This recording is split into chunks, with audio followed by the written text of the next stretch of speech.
Let's get scratching.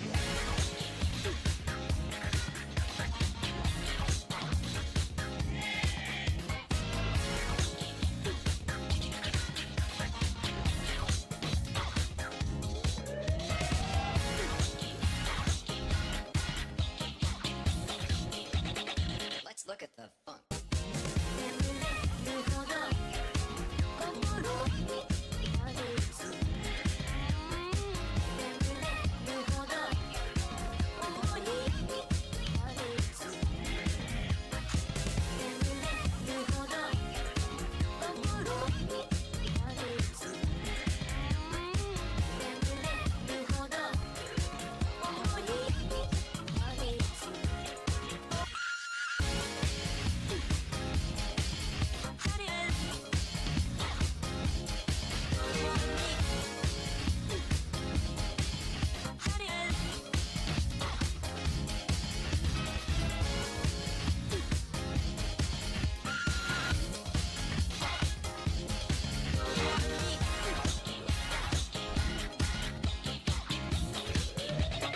This is most disturbing.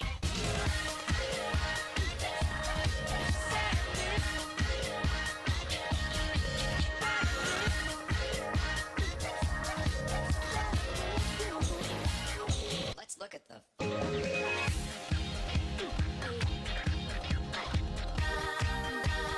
don't understand what's going on here.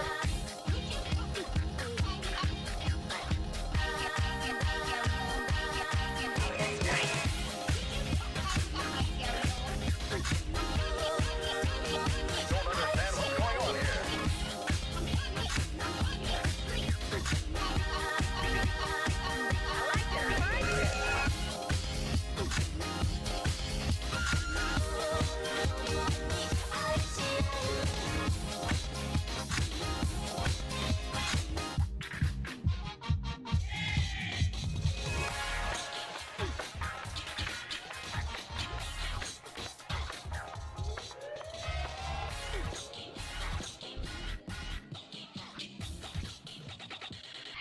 Very nice, thank you.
Hello everyone. Welcome in, welcome in. If you're here early, what's going on, Miserable Duck? Hello, DK. Hello. It's good to see everyone. If you're here early, welcome in, welcome in. Ignore my face. My eye is incredibly irritated as well. My face has been going through a lot recently. Don't worry about it. And in fact, we'll be changing soon. I actually have some big news in the sphere of that. To tomorrow, actually. And when you see me later, take this in. This is going to be one of the last times, maybe, that you'll see me with this hair. But I'll explain that here in a little bit. How's everyone doing tonight? Hopefully everyone's doing good. A few announcements beforehand. I made dinner that I still haven't eaten yet. Unfortunately, I made some chicken curry with an apple, some rice. I probably need to munch on that a little bit while doing stream stuff. Got a protein shake as normal. We're back on that grind, unfortunately, and I'm drinking water. Hopefully everyone's doing all right. What's going on tonight? Hello, how's it going? Good to see you. Welcome back, welcome back. Hello, hello. So, few announcements. We'll wait for everyone to roll in and say hello. We have some things to talk about, some heroes to play. I do have to test heroes today. I know. So that goes into what some of the announcements we have today as well. We got some drama to talk about. Big drama, big heroes, and even bigger hair. For now, this will be here. We'll do a couple ruffles. Do a couple of these. We'll do a couple of these. Couple of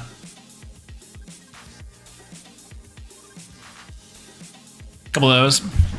You know, my eye, it's irritated. Big muscles too. I appreciate it. We're trying out there. We are trying our hardest. Hopefully. Missed the last stream, college schedule, sleep schedule. I feel that, and I'm with you. Ain't no worries. I'll be here. Some people who I think last time I streamed, viewer of the channel, consistent longtime viewer, Nick. I think Nick Fur something. He popped in for like a little bit of time when we were streaming, and I know he's busy with college too, and I know a lot of y'all are. A lot of y'all got work and stuff going on, and ain't no worries. I do too. Sometimes I disappeared for like a year and a half. I stopped streaming for like 2 years once. So hopefully never again. But either way. All right. So really interesting and funny enough, we have to start talking about something. So let's turn on the talking music. Hopefully everyone can hear it just a-okay. What's going on, Chops? Hello. He's back. I'm glad to be back. I'm glad to be here with y'all and to hang out. Okay. What's going on, Big Chungus? Hello. I know it's been a little while. What happened to uploading? Actually, that's a good point. I probably should bring that up. Nothing happened to uploading. Frankly, it's really interesting. I was on a little bit of a kick of uploading and doing pretty consistent things with the channel. There's a couple things that happen. The first is that I tried to experiment to see what levels of growth I could achieve with the channel by just omitting things. For example, cutting out uploading or not doing shorts or not live streaming. Like I tried to see what was going to happen. And this 7th month journey of just live streaming and uploading shorts has shown me a lot. One, I need to upload, probably. Two, the content that I wanted to make while uploading was something that I was considering on what would be. Like really sitting down and thinking to myself, what would I do with the content? Number one, I could do the Neos to the top. Seems pretty straightforward. I could do more Wheel of Normal Monsters. Do I want to stick with hero content? Do I want to do various other explorations of Yu-Gi-Oh? Or just other content in general? Maybe experiment with long form video essay type stuff, either related to Yu-Gi-Oh or otherwise. And so that's kind of where I'm at right now. I have some concepts. I'm not even going to call them videos even in there, you know, because at the moment, they're just sitting stagnated, these projects that I'm working on. One of them actually is a half-done script of modern Yu-Gi-Oh!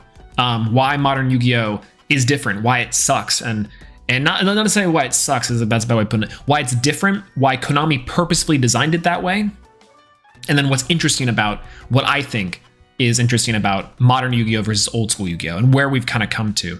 Actually, interestingly enough, that's a topic for today's discussion. We have a little bit of drama to discuss. Who remembers Combo Kitchen? If you know, you know. Dude, I miss Combo Kitchen. I designed that logo and I'm super proud of it. The mat I use for like tournaments is the Combo Kitchen mat. I actually don't know if, oh, there it is, here it is. My mat I still use for tournaments and I'm super proud with. Super proud for. From making, let me just unplug this, is the Combo Kitchen mat. So now, yeah. Super happy. What's going on, Matthew? Hello. Missy just took bar exams last month, hoping for favorable result. Hey, that's right. Yeah, congrats. That's huge. By the way, I'm saying congrats maybe prematurely, but absolutely holy crap, like hoping for the best as well. Yeah. Sending all the energy over too, manifesting. Hope things are well. What's going on, Cardinal? Hello. I'm a lot on Dragon Ball Xenoverse 2. Custom characters can Ultra Instinct plus maximum level into 21 levels. That's nice. Did y'all see the new trailer for Dragon Ball Magic? I'm not feeling it. They finally made GT 2. Anyways, so the Combo Kitchen mat. This thing I still have. I still use. I love it. It's holding up pretty well. It's got the zones. It's simple. I like the design of it. I think it looks cool. And yeah, I'm pretty proud of it. Initially, I thought, I was like, oh, maybe I should make this as like something. I'm like, I don't know. I kind of just use it now. And I don't know, there's not a lot to it. I just like the mat. And I think it looks good. And it's the one I take to tournaments often because it's a good luck charm, some would say. And I use the tube that it came in. That part's the part I probably need to get rid of. I definitely need to get rid of this crusty, dusty tube. But like, I mean, I don't know, man. Like, it's whatever. Dragon Ball Magic is whack. Animation is cool though. Yeah, the animation looks clean, but yeah, it looks absolutely whack. What's going on, Damien? Hello, good to see you. Good to see you. Okay, so a couple things to get off of the gates. Go on, Chops. Hello. How's it going? Have you ever thought about doing a video where you and another YouTuber duel with your favorite decks? I have an idea for this. And maybe it's not a spoiler, but thinking about doing something with the Wheel of Normal Monsters in that vein, where I'm facing off against other YouTubers. Because I do have people I can reach out to and say, hey, do you want to do something? And edit it down in a way. But I think I have to get more used to actually just uploading in general before I drop like a bigger series like that, or like a idea kind of thing. But surely sometime soon. Anyways, so first things, number one, enjoy the hair while it lasts, everyone. That's all I'll say. And I'll see you soon. This actually leads into what I think is going to be important, one of the discussions for today's video, if you guys are ready for it. Ta-da! We have to talk about the Master Circuit series returning. And if you've already seen this, or if you're an observant person in the video, I actually got sent this earlier. We got a little spotlight. There I am. I literally made this image, sent it to Lazy Lee in the on the side. Quite literally, this is how it felt. I was like, oh look, there's me. Cool. What's going on, Louis Plays? Hello. Good to see you. Another stream. I'm saying. I know, right? It's weird. Twice recently.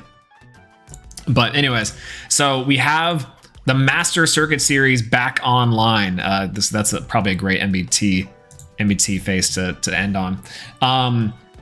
The new Master Circuit series, and the first one is going to be this Sunday, and the first one back for the MCS 2. I will be competing. I will be streaming right here live on youtube.com/Swolelax. It's going to be bright and early in the morning for me, I'm sure. And I will be playing a deck. Now, what deck will I play? We're actually going to help decide that tonight. I've been going back and forth on Pearly, Rika, and Hero.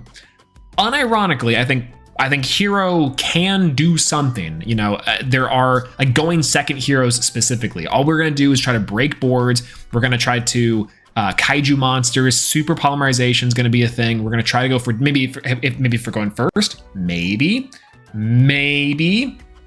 we're going to go for thrust into thrust into deck devastation, into that I think that'd be great. Yo, what's going on, DeBrusque Horn? Hello, how's it going? Nuke Banner, hello, yo, what's up? How's it going? We're getting into the competitive discussion talk. Hello, what about Scareclaw? I did think about Cash Tira / Scareclaw as well. Use Galaxy Eyes, be based. So I think the thing is, I don't know what I want to play. And like, truth be told, I have no clue. And the meta right now seems to be Cash Tira or like Pearly and Lab, and that's all we got, right? Dark Claw versus Rise Heart sounds interesting. That's what I'm saying. So tonight we're gonna help figure that out. Am I gonna actually try to play Hero in some capacity? Or am I gonna go with Pearly? Because Pearly is the deck that I've been feeling most comfortable with, and I've been labbing for the past two seasons.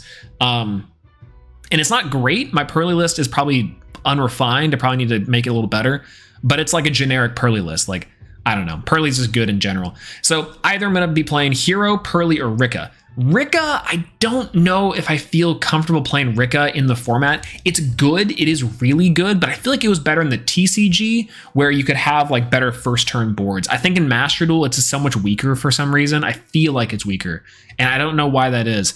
I don't really know. So, you know, we're there. I say Hero with Wingman. If we had the Wingman, absolutely we play the Wingman. The new Wingman card does make a difference because I think the top 32 for that NAWCQ, that one of the biggest reasons why they made such a deep run, the absolute Giga Chad, the new Flame Wingman was great. I am sad because I feel like Hero without the new Flame Wingman is probably just triple thrust with one Eradicator. And then it's like, that's what you'd go for going first, but I really have no clue. So yeah. What is the Master Circuit series? I've never heard of it.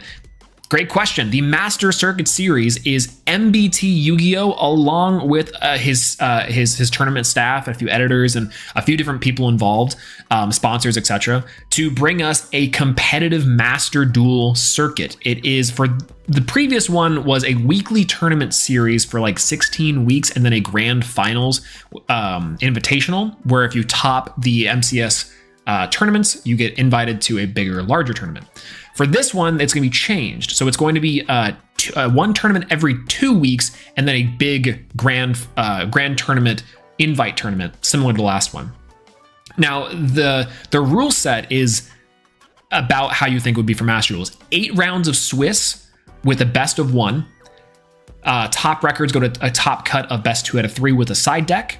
And the prize pool for these weekly ones, or the ones every 2 weeks, is $1,000, and the prize pool for the final one's $5,000. So we're really trying to build the infrastructure for a competitive Master Duel scene, because we've gotten some things from Yu-Gi-Oh, but not that much. And I think NBT is doing a great job. These tournaments are super fun. I love streaming them, and I love playing them. When we're playing Rika, when we're playing, actually I didn't play Rika for one. When we're playing Hero, when we're playing Neos, when we're playing G Golem for one of them, I think we played, and that was fine. Sprite?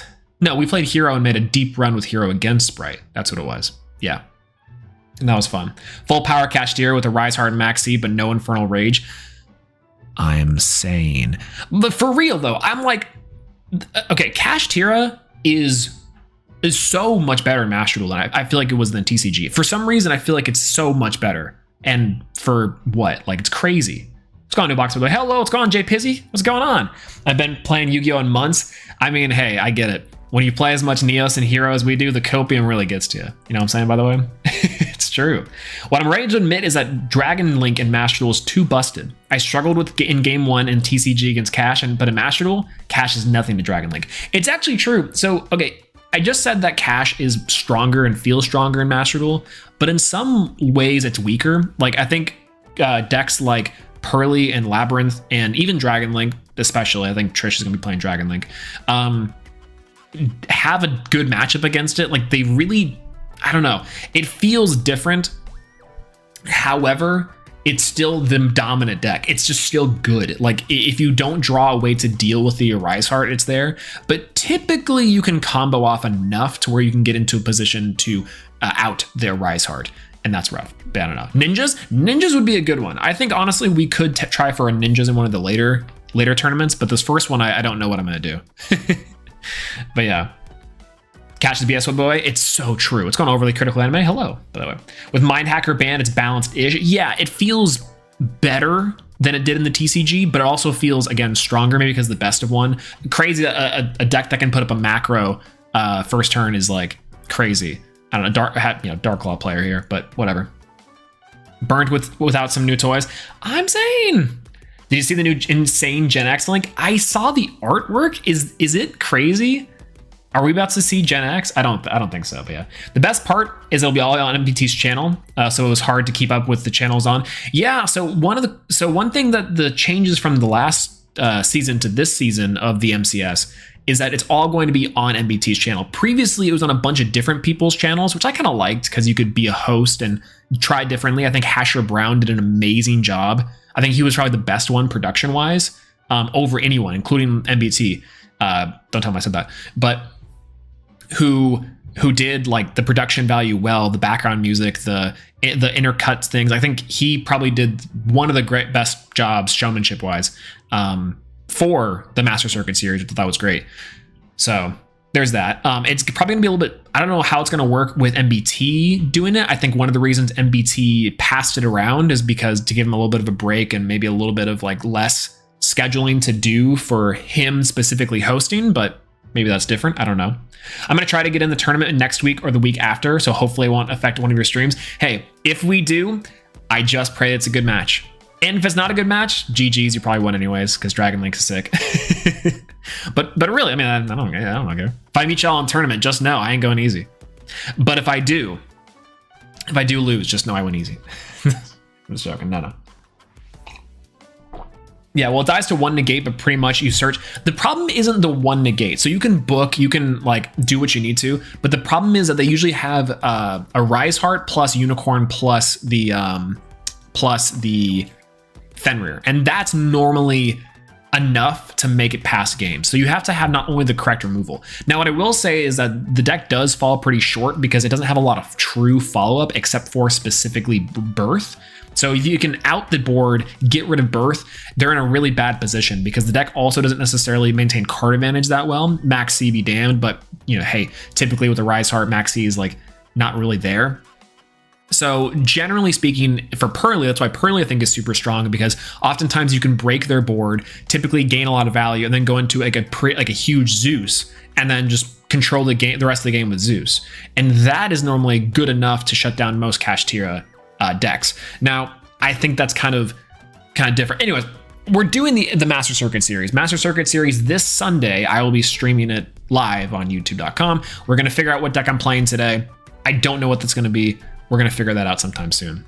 But yeah, I don't know. Nib is pretty good. I think Nib is actually going to be an unsung hero for this tournament. I think that it's going to be the right play. All right, moving on. From our little... It's still pretty funny. We had our little thing in there. On to the drama. So I already told you guys, number one, hey, Nick, how's it going? Hello. I see you talking about the new archetype I know nothing about. Yeah, no, Kashtira, like, so truth be told, I knew almost nothing about it until I played it once at locals, coming back into like the modern format, and then when it came back into Master Duel. Or Sartic Masters here?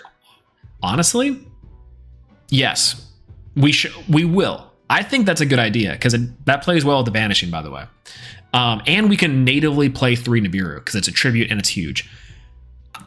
I like that. And it has a native Book of Moon. God, that's, no, I can't be pilled on these things. But what I will say, first things first, before we get into all the craziness, if you guys missed it for the first big announcement, enjoy the hair while it lasts. Enjoy the hair while it lasts. We need a winner list. We do. I don't know if you missed this part early, Newt, but my choices for testing, I'm going to test Hero just as like, see if it's even slightly viable for like, for the fans, for the hero pick. Otherwise, I'm comfortable with Pearly and I'm trying out Rika. I don't think Rika's that strong right now in Master Duel. I don't know why. It just kind of feels that way. The Tributing's nice, but it's like, it doesn't seem like it comes up enough to where it's good. It has a really bad going second matchup, and it has a really bad Labyrinth matchup, which is like its biggest bane, right? Thrust helps with that, but it's not great. So I digress. Anyways, enjoy the hair while it lasts, everyone. We have to talk about, and this might be a video, I'm actually not quite sure. We have to talk about some drama that happened on twitter.com/Yu-Gi-Oh. Let's quickly kind of go over the drama. If you missed it, this person, I don't know who this is. I have no clue who this is. They just popped up randomly in my feed. A VTuber dog dad, Papa Mutt, some dude, posted this. I was gonna do a Scooby-Doo impression there, but I feel like that might be like, it's kind of insensitive. So we're just gonna say it normally. I tried playing Yu-Gi-Oh for the first time in years. Good Lord, this game is awful. I just watched some dork turn one combo. Okay, I'm sorry, I'm about to reread that. Good Lord, this game is awful. I just watched some dork turn one combo his deck for no joke, 37 minutes. This is no joke. Shout out to Aikage. I played a game of TFT ranked before they were done with their first turn. Y'all know Solitaire exists, right? So this is something that I think is interesting. You might be asking yourself, well, what do you mean by this? Like the Jennifer Lawrence meme, like what do you mean? Here's what will happen. So here's their first turn sped up. They posted this this clip of what happened. They played Solitaire. They're getting Gishki Loop FTKs. Now I'm just gonna say it. I don't think that this is a true complaint. I'm going to skip that face. And I don't think this is a true complaint considering that they were playing, as you can see, maybe 0/2000, a certain deck, and we'll get to that. But this is an interesting point to make about Yu-Gi-Oh! Coming back to it. This is not uncommon to see from people, this critique that it's a combo fest on one side, Solitaire, versus like can't play otherwise. So let's break down some things that's true. Number one, people were dogpiling. People were dogpiling. I can't say dogpile. Oh, I can't say dogpile with this guy. People were ganging up on this guy. You know, people in the comment section, in fact, the people who played Yu-Gi-Oh on stream, Mistress Doom, Hound Doom, saying stuff like, "You played Yu-Gi-Oh without me? The betrayal!" Yu-Gi-Oh is either like that or playing custom formats where it's toned down and it doesn't become that. But yeah, I've legit played Solitaire on stream while someone did that to me a fair chunk. And there's a bunch of other people, first time, like a bunch of people been like, "Ah, come on, you're being purposefully inflammatory. Stop fear-mongering the game for clout. It dissuades people to actually want to give it a shot from trying because you know you're over-exaggerating." I think this is crazy. Not from the perspective of the person, the dog VTuber. I don't care about the dog VTuber. I care about their people's reaction to this. People are acting like this is something new. This is something that people have like been primed for. In fact, we're going to talk about that a little bit too. But this is such unnecessary hatred for this rando person who's just like, yeah, I tried playing Yu-Gi-Oh and I didn't have fun. And that was my initial take. Until, and I felt bad because again, this is the new player experience like all over again. We literally had this conversation a lot. People like Farfa saying, "Bro, if your opponent took 37 minutes to combo, you should have called the police, not a judge." True. MBT, this was me and I specifically did it to make this guy mad. And this was the screenshot he posted of this, like, look at that face. Look at that face. This is a face of someone who just committed a war crime. Like, this is true.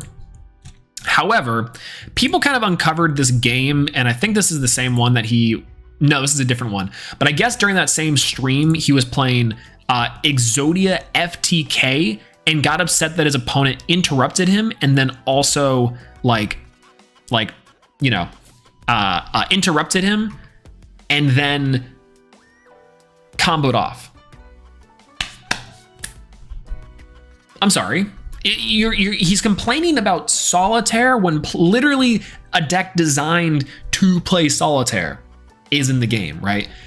Now, maybe this is a defeatist mindset. I'm not trying to say that this person, is making a wrong decision here or making a bad call or has a bad take, because I'll get into that. I was talking to someone recently about Yu-Gi-Oh because they were like, I really like Yu-Gi-Oh's never been the same. It's all about like like crazy combos, and this feels bad. Like I only like it when people play Exodia because it's just random BS anyways. I'm like, yeah, I guess like that's a subsect of people who enjoyed Yu-Gi-Oh back in the day, and then they now see Exodia combos and they're like, hee, that's cool, and then because they think it's all BS and luck anyways. This is a classic Yugi boomer take, and moving it into a modern sentiment I think is just kind of whack, right? Like for a lot of reasons I want to get into in later videos and later discussions, the concept that Yu-Gi-Oh has changed and is evolving constantly is just true for most games, but at Yu-Gi-Oh it applies to like tenfold because unfortunately we do coexist with the fact that Yu-Gi-Oh as it was and Yu-Gi-Oh as it will be is constantly butting heads. We have cards that are incredibly unbalanced and incredibly broken, mixed with Exodia. Like rotation is not the answer here. I'm not necessarily advocating for that at the moment, though it does sound like a good argument. It's just the fact that this will naturally cause conflicts when you're designing your game without the consideration of your 20 years plus of history behind you. Like that's kind of the natural conclusion. So with this particular person, I will say, despite the fact that playing Exodia and then getting stopped and then playing Gishki, which I don't think is a fair representation of the game, they're wrong and their take is bad, but to what degree? And to me, I think it's like half. Number one, the Yu-Gi-Oh community as a whole can be pretty toxic, but also I think that this person legitimately is playing a strategy that is not meant to play Yu-Gi-Oh as you would now play Yu-Gi-Oh, especially in a modern sense. The crazy combo deck is also kind of an outlier in itself too. But especially Exodia FTK, where you're just trying to draw Exodia, is fun and it's cool to do. But it's not the best look for someone who's like, I can't believe my opponent for 37 minutes did this to me. Bro, your guy got Book of Moon and then you passed. Like that's what happened. I'm sorry, but like that's what happened. However, there have been other takes. The DB Grinder saying, hey guys, DB Grinder. I can't do a DB Grinder impression either. If you play Exodia and complain about Solitaire, you've lost your goddamn mind, and I can hardly not agree. We have Jeff Jones saying, I'm reminded more than ever that no one is more critical than people who actually play Yu-Gi-Oh, but when you don't play Yu-Gi-Oh, and then you try to step into the arena without holding all the cards, lack acuity, the community will absolutely fuck you up. I have a problem with this. I don't think that this take is also wrong. I don't think Jeff Jones is wrong. I don't think that Jeff Jones, if you guys do not know, Jeff Jones had this take here to say he's a 3 times YCS/UDS champion.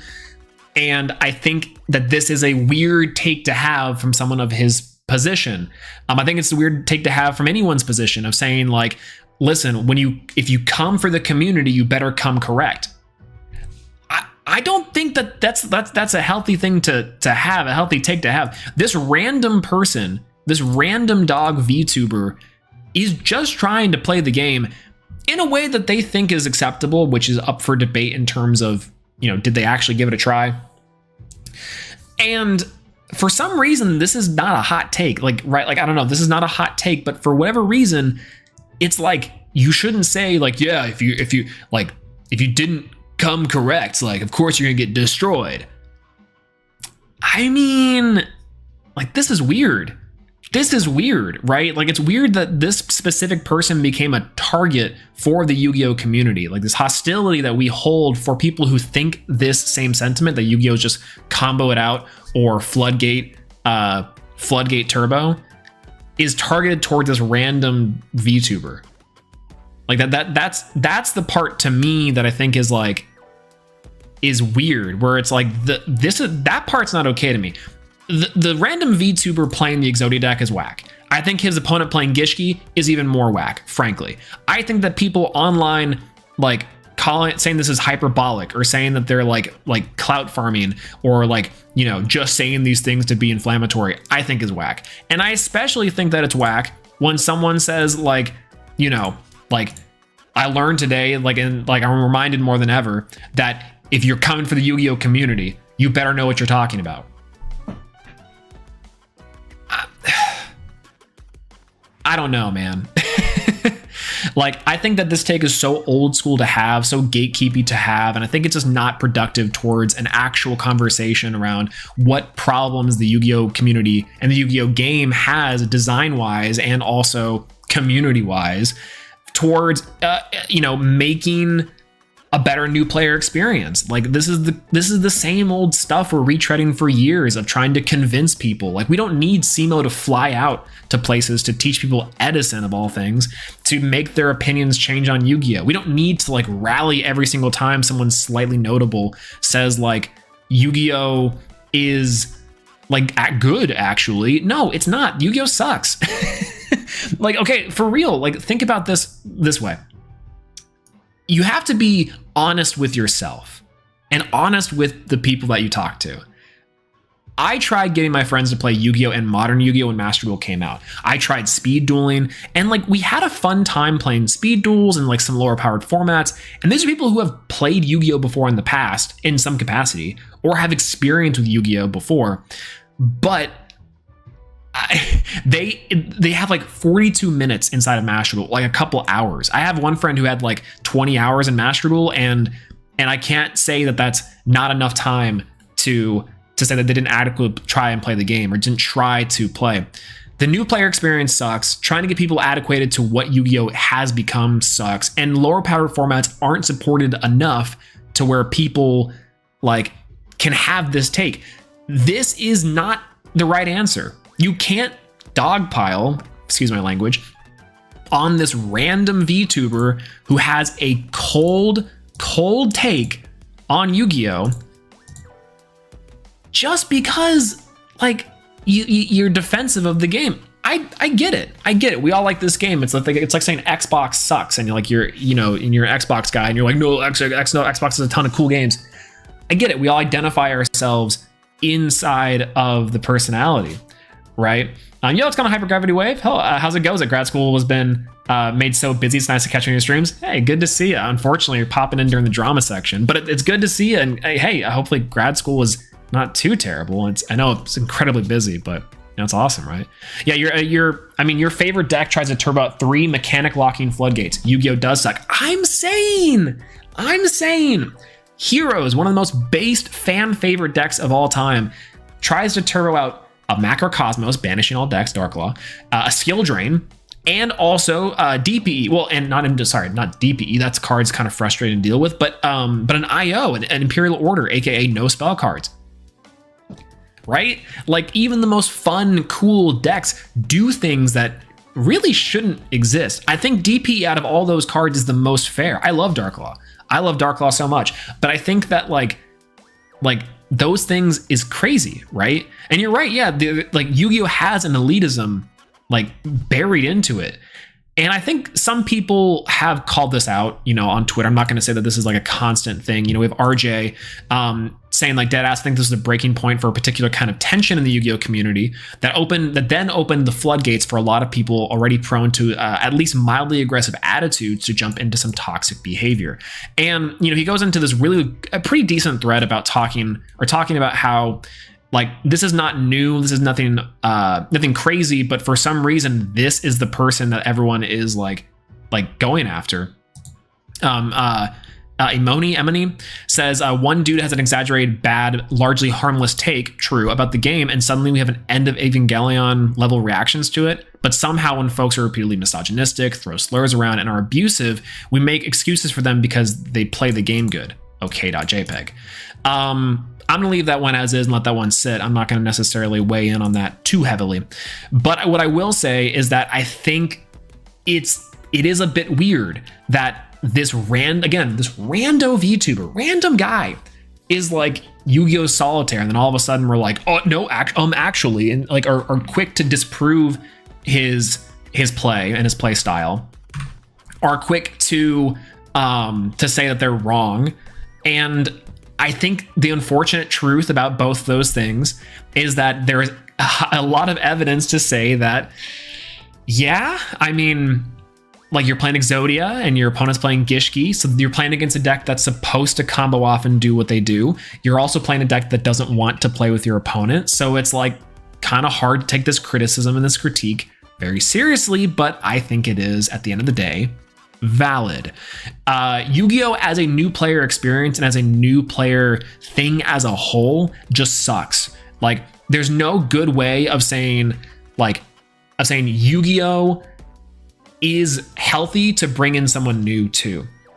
It's much easier for someone else to jump into like Pokemon. Actually, oh god, I think I tweeted this out even. I could probably bring this up. It's like back in a little bit ago. God, I love this GIF so much. It's so funny. There it is. Pokemon introduced this right here, which I think is absolutely amazing.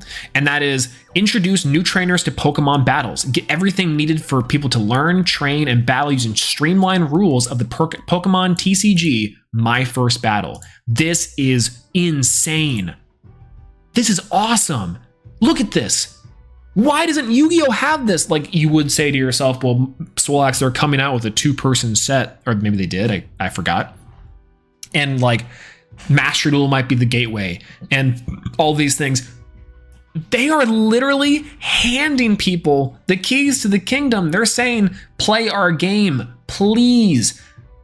And Yu-Gi-Oh! Continues to sit and do nothing. They say to themselves, well, it's not us that the problem, the kids are wrong. That is the sentiment. That is the sentiment that is held. And that is insane, right? We're indoctrinated. Anyone watching this, anyone that's here right now, we're all indoctrinated, right? We're all indoctrinated into the game, and we are sold. We are sold on this game. There's no going out. Blade YGO, I have to tell a story all the time. Man played Yu-Gi-Oh! He got his subscribers, and he left. I can't do it. I'm not that person. I'm not Blade YGO. But at the same time, there is nothing like this for Yu-Gi-Oh! Period.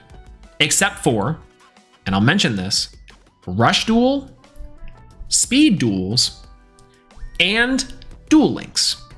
These 3 things I think are huge. Actually, let me pull up a little visual. I quit. I re-downloaded it 2 months ago. See, but it's hard. It always brings you back in. Give me a Yugi versus Kaiba training set of decks. They tried to do this with Speed Duels. It's actually quite interesting because, like, let me see if I can pull up the Duel Links. Like, I think the Yu-Gi-Oh! Duel Links official. They actually have obviously, they have the money to back this up. Where is Rush Duels? God, they released Rush Duels, and Rush Duels is so cool. Look at them retweeting people playing Rush Duels. This is crazy. Let's see their actual post about it. Maybe we can get something like interesting out. Duelist, Voxy Twitch, and okay. So they released this. Oh, it's a Steam link. Cool. I did not know that you could embed a Steam link inside of your Twitter post. That's cool. All right. Nah, I'm gonna hold on. Let me find a good one. Let me find a good one. Is there a good one? Can I get something? Hey, what's up, Team APS? Okay, no, I can't find a good one. All right. Rush Duels. Right, Speed Duels is actually not enough updates. Kind of agree. And I guess we'll talk about it. They have yet to drop it, and they give like bare bone info about the 2-person starter product. I'm saying I do not understand what they're, for context, Konami is releasing or thought about releasing or did release, I kind of forgot about it, a 2-person starter deck to try to introduce people to the game of modern Yu-Gi-Oh! However, there is no details about it. And frankly, I don't trust that those things are going to be simple enough to get people excited, new player experience about the game. And that's just true. Right? I think it's absolutely true. Yeah, imagine explaining Impulse and why I'm allowed to Impulse an Airlifter because you use 1 Aluber effect turn 1. Right? Like these things, like getting people into the Yu-Gi-Oh! Is a learning curve too high for the sheer amount of interactions on each turn. It's true, and like there's no good way. There are a lot of like beginner friendly decks out there that give players chance to experience modern Yu-Gi-Oh! And to experience the game as is. But there's not like a true slow enough venue. And I think older formats unfortunately aren't the way. I think older formats are sick. I think older formats give you the experience of playing Yu-Gi-Oh! But I think if people want to play Yu-Gi-Oh! Like they would love to online, like a lot of people naturally would in a modern 2023 day and age, you're gonna go online. You're gonna Google stuff. Free Yu-Gi-Oh! In the form of Duel Links, Rush Duels, and also Master Duel are the most common ways to play Yu-Gi-Oh! It's unreasonable to say someone should sign up for Dueling Book, that someone should sign up to play Edison. I think. Like, it's probably a good teaching tool, maybe, but it's just too unreasonable. Hey, I want to play like an FPS or a shooter. Hey, I want to play Street Fighter. You can just play the game. You can just play the game. It's right there. Right? Yeah, it's like Master Duel should fix their casual mode for these new players, kind of, or introduce like different ways to play, right? Yeah, Konami introduced new formats months ago. Now this was just last month that they released speed duels in a format that actually feels good. I'm telling you. Like, getting back on this. So what are the best ways to play Yu-Gi-Oh? Honestly, if you're a beginner player, if you want to get someone into the game, I don't think you start them out with Yu-Gi-Oh. I think you take them with Duel Links and speed duels. If they want to play Yu-Gi-Oh! And like maybe build up to playing like Master Duel and stuff. Maybe even they'll just like normal speed duels. It's a different game altogether. It's Yu-Gi-Oh! Mechanics in a way that's manageable and digestible. I think Duel Links does a really good job of making the player experience feel good to play. Like even when you're on ladder, you're ranked up against people who are legitimately in the same skill level, or probably like someone who is building decks. The resources of the game are pretty vast. I give DK a lot of crap, but he does have a lot of good resources for building decks and making things really accessible for a new player that's getting into Duel Links specifically. And the Rush Duel section, God, Rush Duels is so fun. Previously, Rush Duels was only available inside of the Rush Duels Dawn of the Battle Royale Switch game, but they came out with a Rush Duel mode inside of Duel Links, and it's so good. I played it for like only like 2 hours. I'm about halfway through my ladder climb. I'll probably get King of Games, and it's fun. It's engaging. It's what I kind of remember about Duel Links until I kind of just fell off. But it's like everything you love about Yu-Gi-Oh! Drawing a bunch of cards, summoning a bunch of wacky monsters that do cool things, and then like that's it. That's it. Like that's what Yu-Gi-Oh! Is known for. Summoning weird cards with crazy names that have like crazy effects. And then summoning a bunch of them, and then just playing the game. Like there is still stuff like you've activated my trap card, and like there's different mechanics in Rush Duel that make Rush Duel different from how normally Yu-Gi-Oh! Or Speed Duels or Duel Links plays. But it's really good. I think that if Rush Duels came out in like a physical card game, it would probably overtake Speed Duels as the physical card game, one, and then two, might even be more popular than TCG. I think that's true. I 100% think that's true, that Rush Duel would take over as the better, more popular Yu-Gi-Oh! In the physical. I think digital and Master Duel is really huge, and I don't know. But why is that, right? The balance of these games are better. They're different. Like the choices that they make are more clearly defined. And frankly, they make enough money to where Konami actually gives a crap. Like these games, Duel Links and Rush Duels now being in Duel Links, they make Konami $1 trillion. I think there was one metric a while back showing that Master Duel, God forbid Master Duel, that Duel Links was one of the most profitable gacha games, if not like the most profitable card gacha games. And Konami has never been happier, I'm sure. Like Duel Links gets so much love and care, and obviously it's because money talks. But the crazy part is, not only is it that, the speed of the game, pun intended, and the balance of the game actually makes sense for the meta. The meta is typically manageable. There might be a couple things that's like kind of frustrating to deal with, or there's clearly going to be powerful decks, but I don't think I've ever once seen Duel Links play and thought, man, that's insurmountable, or I just can't play the game. And that's true. Like even in early Duel Links, whenever I was climbing for King of Games when I got King of Games like 3 times back in like 2019, 2020, 2018. I did not feel once like, man, this game is like, I'm just losing because my opponent just played some BS. No, I felt like I was losing because my deck was not good or my play wasn't good. Constantly, and that's what we want. That's what we want from Yu-Gi-Oh! Rush Duel feels very similar, but with different mechanics. There's a different meta. There's different BS, right? Every game has BS, but Yu-Gi-Oh! TCG and Yu-Gi-Oh! Master Duel BS is so much different. It's uninviting. It's cold. It's like, it's not intuitive, right? Yeah, it's the same game. We never got an update. Yes, actually, yeah, it's kind of similar. It's lower powered now, but the plan is, I think, for them to release card sets for Rush Duel on Duel Links, and I think that's the smart play. Rush Duel fits very well inside of this format comparatively to how it was in the Switch game. But I've heard the Switch game is good. I never played it because I was like, I don't know.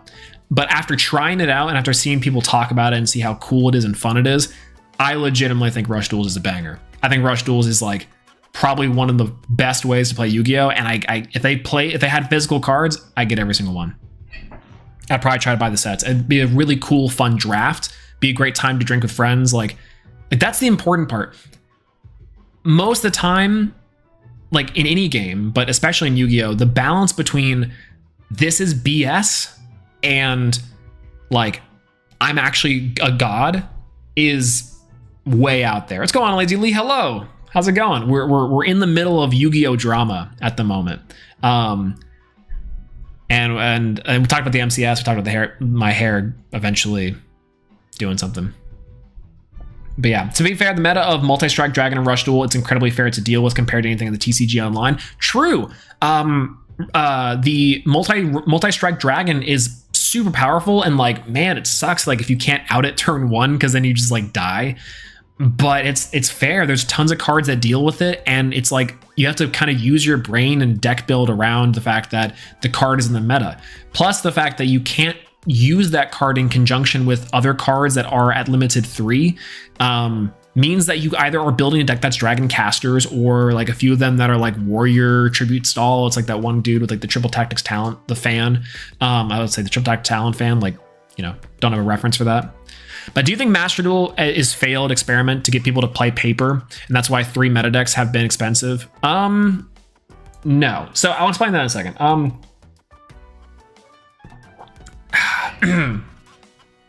So here's the thing. Master Duel as it stands, and why Master Duel as a whole is not necessarily even failed, but also it's like a weird topic to discuss in terms of conversion to real life players. In a recent Konami, I think, board meeting, I think it was, with their investors, they went over the fact that our investors were concerned there's not enough people transitioning to the physical TCG from the online play. And Konami assured them that they would and they could convert people. I think that's incredibly misguided. I think that's incredibly, like, you know, I think it's missing the point, especially on a marketing level. The crazy part is, and Yu-Gi-Oh's always had this, you hear John Moore talk about this, House of Champs, where it's just like, Yu-Gi-Oh has always had the anime as a gateway. Like, think about the points of penetration, right? Like, really, when you're doing reconnaissance on like a machine, right? This goes out to my hackers out there. You check what ports are open, and then you see what's the gateway, and you go in, you escalate from there. Classic. Yu-Gi-Oh is like that. Everything's like that. How do you get someone hooked? Where's the funnels? Where do you funnel in someone from the outside into your niche game where they spend a ton of money? How can you market something towards them? And the number one way that they could do this, and that they tried doing this, is through online play. Duel Links, Rush Duels, Speed Duels, and Master Duel, TCG, and OCG are all the different ways you can play Yu-Gi-Oh, including other games and etc. But the number one conversion of Yu-Gi-Oh was the anime. Hands down, full stop. Right? What's your opinion on TOS as an introductory format? Complicated. I think that, real quick before getting back to the point, I think TOS is a good one to do, and a good representation of modern Yu-Gi-Oh! If you're playing the top 4 decks only. If you're not playing those decks, then it's just the same as the other ones. But there's enough counterplay and intermingling between the formats that I think is pretty decent. I think you'd honestly be better off just playing Duel Links version of Toss, which is the current format of speed duels, and like it's slower and you're kind of getting the mechanics down. But then converting someone from 3 zones to 5 zones is like kind of rough, right? Yeah, Toss is perfect. Introduce them to Dragon Link early. True, they'll get a lot of mileage very fast. That's right, my mistake. Toss format's good, I think, for teaching as a teaching tool for more mechanically skilled players, frankly. Like if you're teaching someone bare bones off the gate, probably start them with classic GOAT, Yugi Kaiba, like get them old school like cards if they're really interested. Speed duels I think is a great introduction if they're physical only, and then maybe build them up to Toss.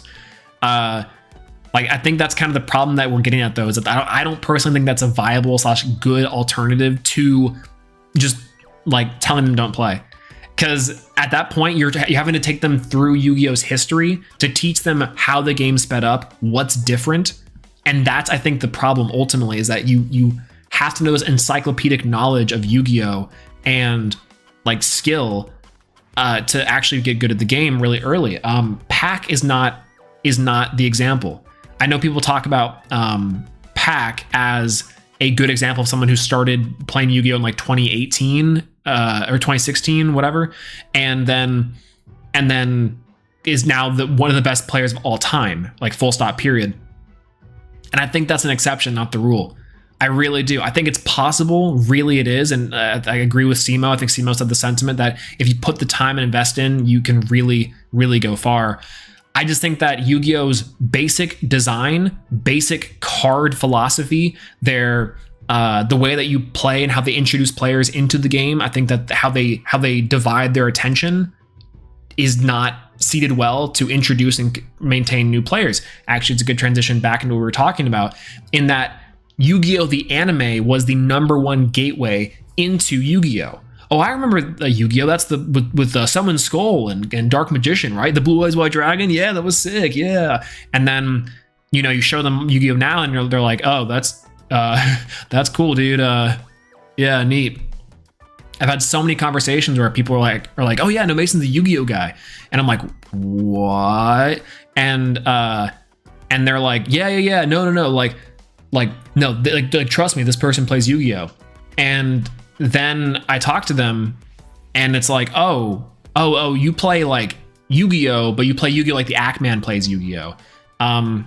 Which for all intents and purposes, like, God, it's so weird to retread on their Ackman stuff, but it's like more Yu-Gi-Oh! Than most people play.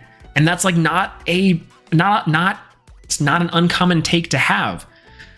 I think there's some head-ass takes, right? I think that people saying that Yu-Gi-Oh! Is not like what it used to be, that it's not like the anime, that the design is weird, the cards are unintuitive. I think those things make sense in some capacity. I think they don't make sense in some capacities. I think that Yu-Gi-Oh!, like anything, when you're learning to play a game or learning to play anything, is learning about the basics and compartmentalizing what you learn to transition your skill into playing.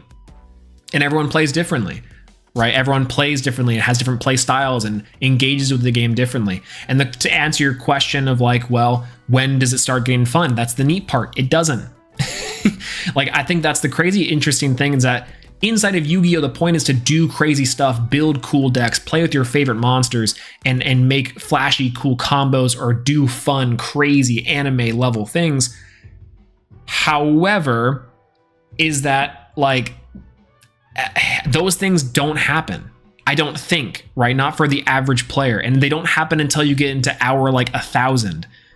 Me personally, I didn't have a problem coming back into the game after taking a break from like old school Yu-Gi-Oh! Into now, because I just kind of learned as I went. Like, how I learn the game is different than how other people learn the game, and I think that boomers and people who get in from the anime have a really hard time adjusting to the intricacies of the game. I didn't know what cost was in the game before I played DZeef. like frankly, like, and he didn't show me anything. We were at a tournament, and I played against him, and I like shotgunned Ogre before he was targeting a card. He activated an effect of a monster on the field, and I shotgunned Ogre in response.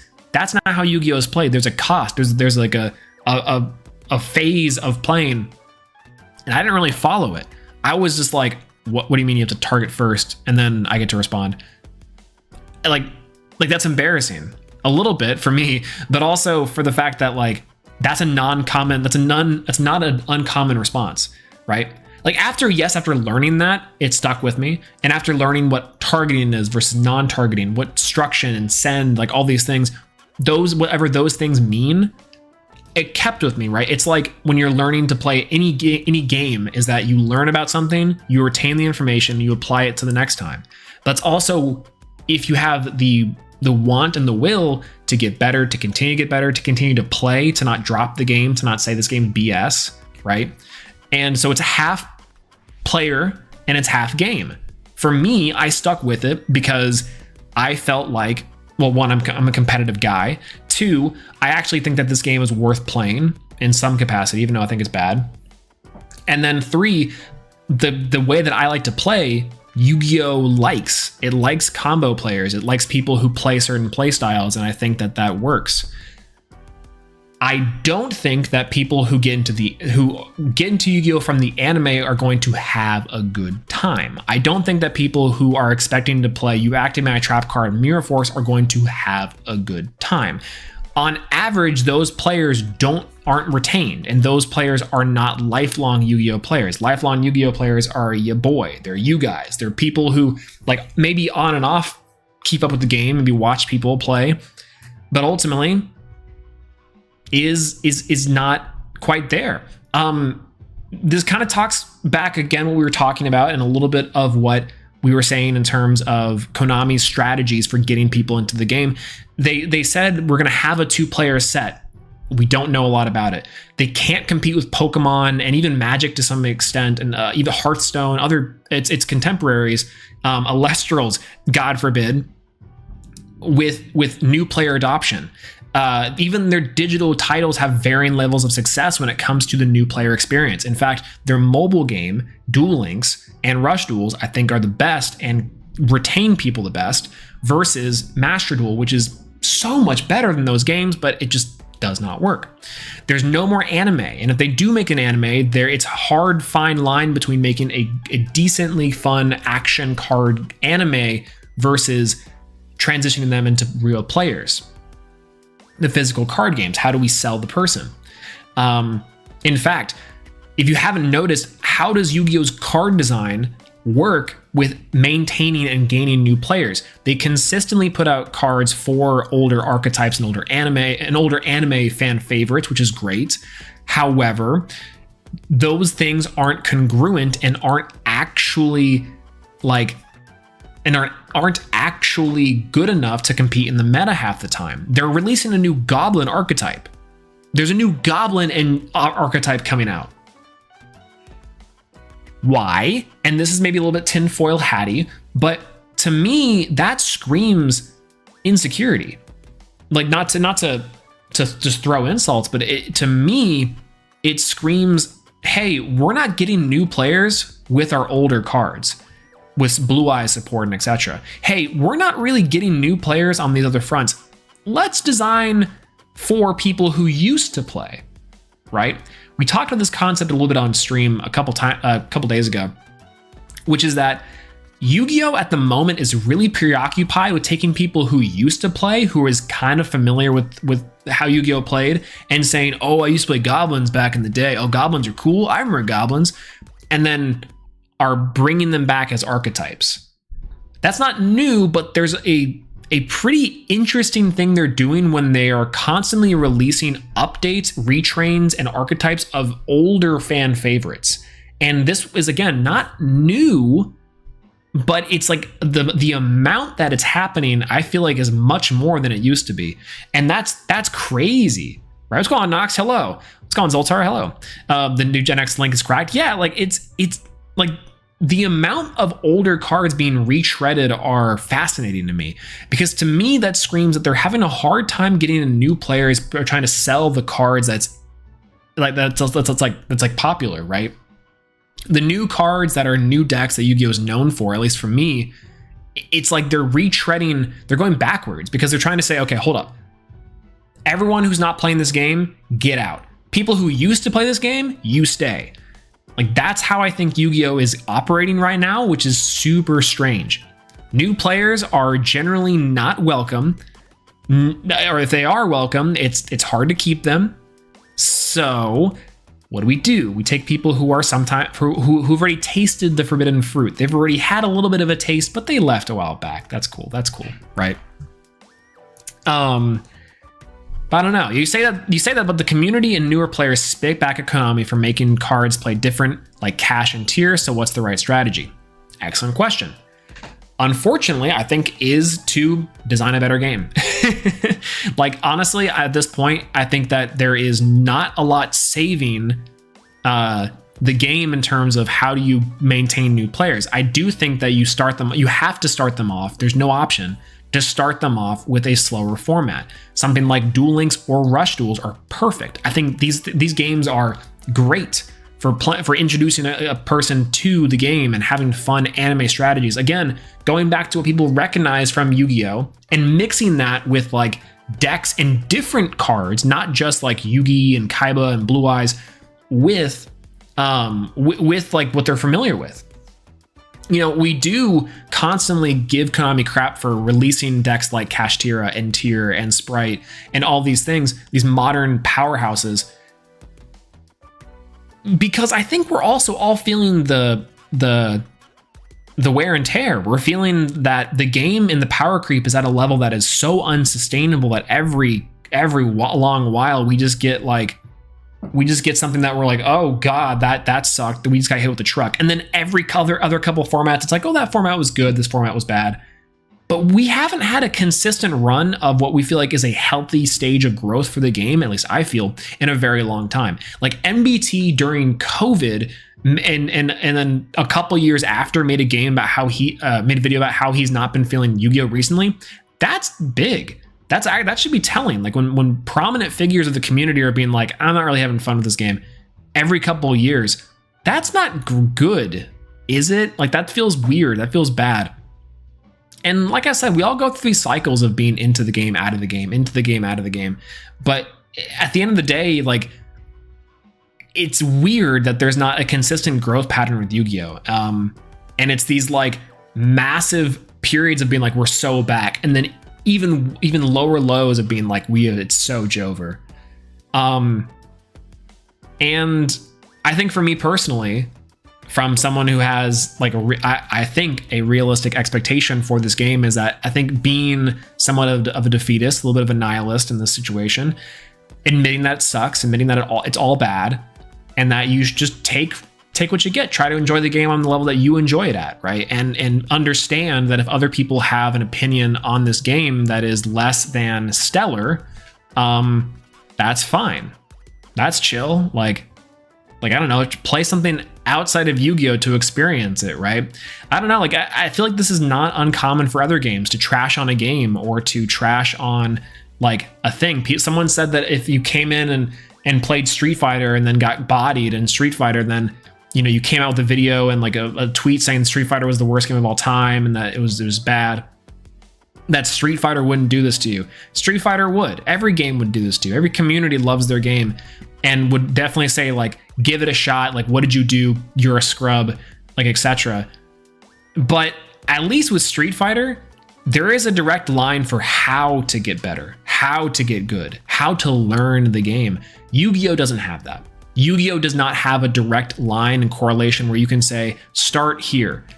The tools available in the game, the tools available that Konami gives us, the tools that the community even has to adequately onboard, maintain, and transition players into loving this game is so far few and in between. It is crazy to me that when I jumped into Street Fighter 6 after not really ever playing Street Fighter, I played a little bit and casually, fighting games as a whole, like base experience. I can go in with Ken, a very normal Shoto, who just happens to be one of the best characters in the game, but a casual Shoto. I can go into the practice mode, play combos, and those combos are applicable to some extent in an actual competitive match. Like I might not be great, but like, you know, I can try to climb in rookie. I can try to climb in bronze and silver and gold, and yeah, go on to YouTube and learn more intricate combos. But the fundamentals of the game, the mechanics of the game, the combos that do work, like the like EX Dragon Lash, or the what is it, like target combo into hot feet into a Shoryuken, is a basic B&B combo that I kind of learned from the practice mode, but apparently that's actually a pretty nice B&B for Ken, right? I'm saying this now, by the way. This is not like eloquently put as far as Street Fighter terms goes, but there's no Yu-Gi-Oh version of that, right? Like, yeah, you're right. Like the commands inside of Street Fighter are not intuitive. There's a modern mode now, which is, you know, cheap and BS, but I was joking. But like, that's the entry barrier, is the execution in Street Fighter, not the knowledge. The knowledge and the things are not quite the barrier. The execution is. And Street Fighter and other similar fighting games have taken steps to actually like bring down that entry level, the execution barrier for someone playing their game.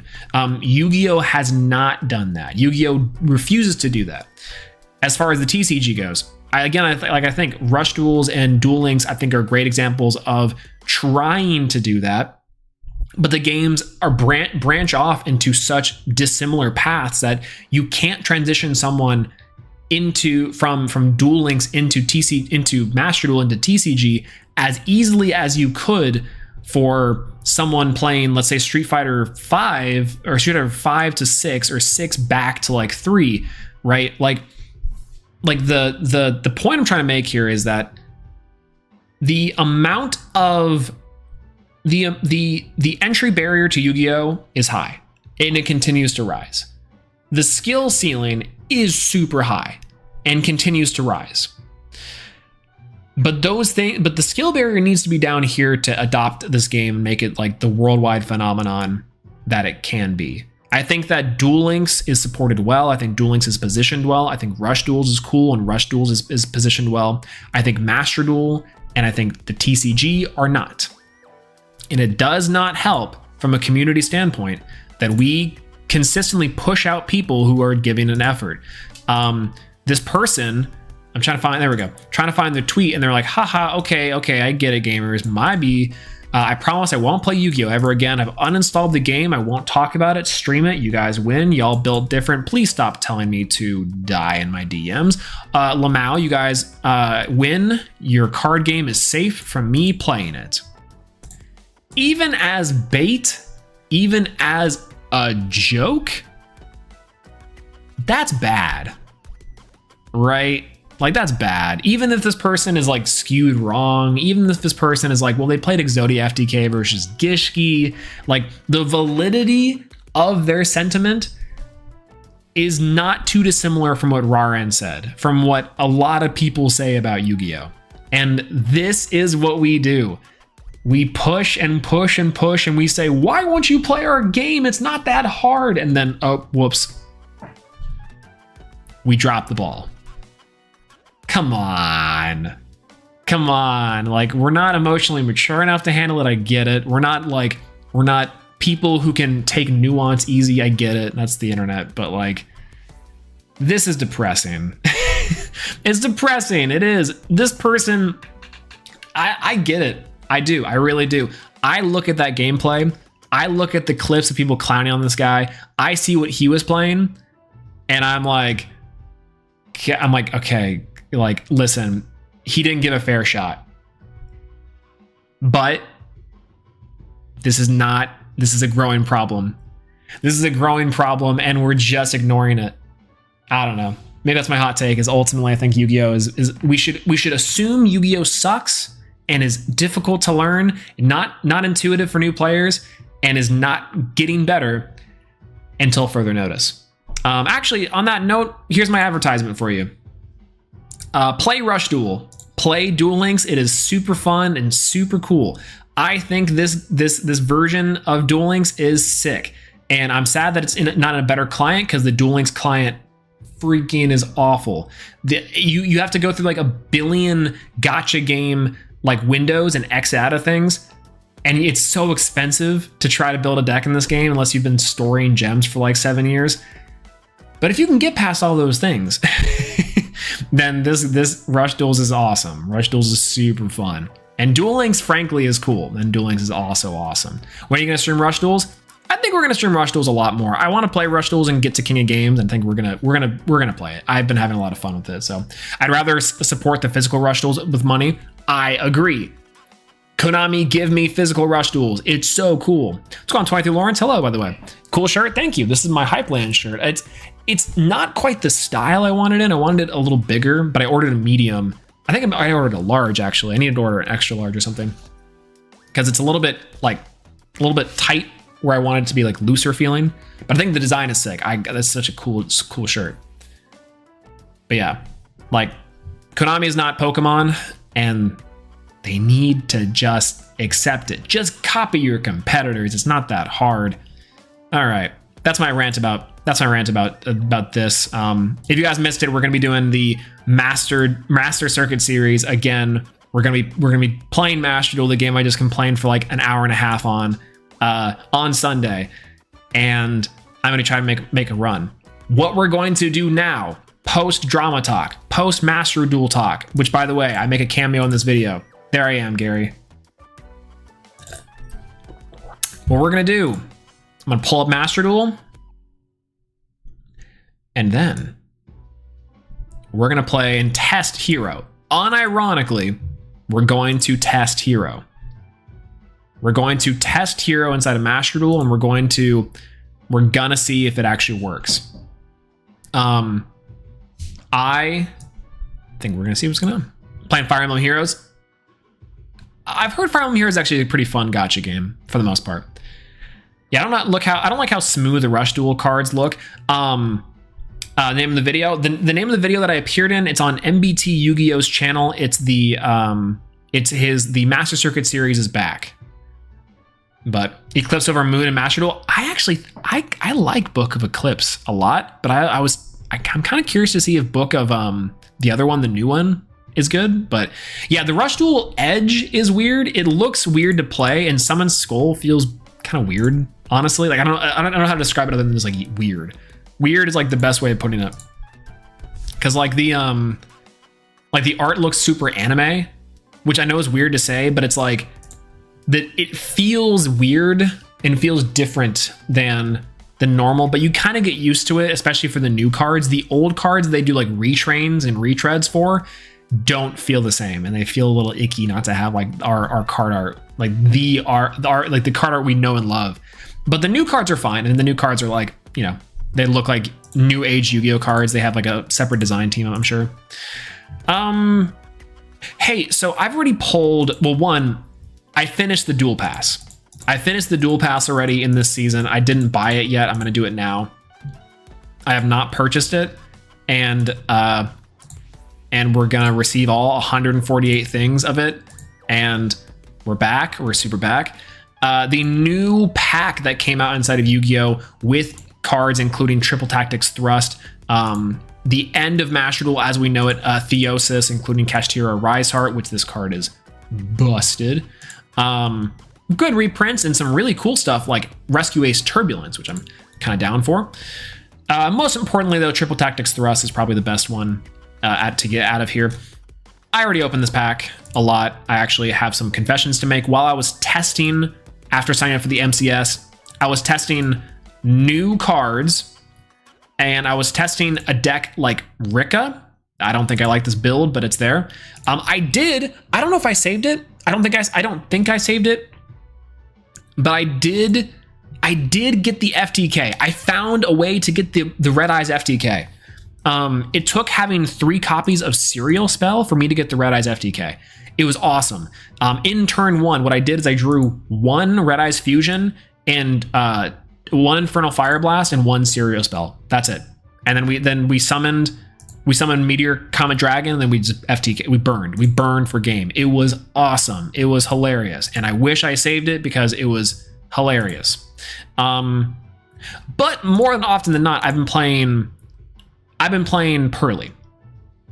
Now Pearly, just a little guy turbo, is interesting. You pulled a Royal Thrust. Oh god, and a Hydrant. Ah, dude, come on, a Royal Thrust. I pulled 1 thrust and had to craft the other one. I only have 2. This card is nutty, right? The hero inside me died when I realized Darklaw does nothing to Kashtira. I know. Oh, I'm gonna banish 1 card from your hand. Okay, I like it that way. That's exactly what Kashtira thinks. Kashtira, like, just absolutely, it's just, who are you? I'm you, but better. God, it's rough. Anyways, yeah, Lunar Eclipse is the one I'm talking about. I actually crafted 3 Lunar Eclipse because I'm on some Copium that I think it's like worth it. I don't think it is anymore, especially in the deck. But I think there's some decks that could probably play Book of Lunar Eclipse and get away with it. But you know, maybe that's just me though. Let's open the volume mixer. I need to go to Master Duel and turn up the volume. There we go. Perfect. There we go. Dismantle bans card for full value. I actually don't think I have any of the new ban cards. That is a good reminder, though. I do need to do that. Would Chaos Hunter be a good tech card to run then? Chaos Hunter is decent. I think people were experimenting with Chaos Hunter in the TCG, but I think even better, you just play Nibiru, you just play Book of Moon. Like the Book of Moon covers the Pearly matchup too. It just feels better for sure, right? But yeah, that's like I started playing Pearly as like a secondary deck to like pick up just to see what it did. It looks fun. It looks like Sky Strikers to me, as far as feeling like Sky Strikers. And I have a replay that I think, Karakura. Karakura is nuts. I think that Karakura is the craziest card that I've seen in a very long time. I think it's this one. Okay, so if you got that card is really good, and I kind of want to play 3 of it, frankly, but it's also really good in decks that can play it in Small World. And I don't really feel super comfortable not playing in Small World. All right, everyone. Let's set the scene. I'm pretty sure this is it. And Newt, you're gonna like this one. I queued up for a game in Master Duel about a month ago. And if you've already seen the clip, you already know what the ending of this is. But I'm just gonna walk you through a 37-minute turn combo from my guy. All right, draw phase, Master Duel. We lose the Maxi challenge. Go ahead and we'll just play this clip out. I don't think I've shown you guys this clip yet. Oh, let's go. Chaos Space. Oh no, it's everyone's favorite Dragon Link. Dragon Link is on the board now. They're gonna go through their entire Dragon Link combo. I actually don't even know if I can accurately describe what this deck does. Even though it's going to just be summoning a bunch of dragons and send up a board that is honestly insane. I could just let this play out, eat my food, and drink my drink. But we'll see. Pearly is way too oppressive, in my opinion, even though Cash exists. Pearly is a really good deck. I think it's a pretty fair deck, but in the right hands, Pearly just beats every single deck. Yeah, it's like Sky Strikers. I think it's like Sky Strikers where given perfect play, or given close to perfect play, and given really good hands, or most often good hands, Pearly and Sky Strikers should win every time. There's no doubt about it. And actually, I think a lot of them have similarities in terms of what their cards do. Small engines like, you know, a Shocker, 3 Ray, 3 Rose, and a bunch of spell cards that do good, and non-once per turn effects. So they share a lot of similarities, and then you just stuff it with non-engine and cards that synergize. Anyways, he's going off in his combo. I could not describe to you what he's doing right now. In fact, I think I even went away to do something, came back, and had to then assess the board. But he's gonna go for Bestial shenanigans and set up a board. So, you know, we're in there. I need to drink this energy drink and eat my food before it gets like frozen. And it's already frozen, but we're in there. Anyways, he goes for his big Borolko Dragon.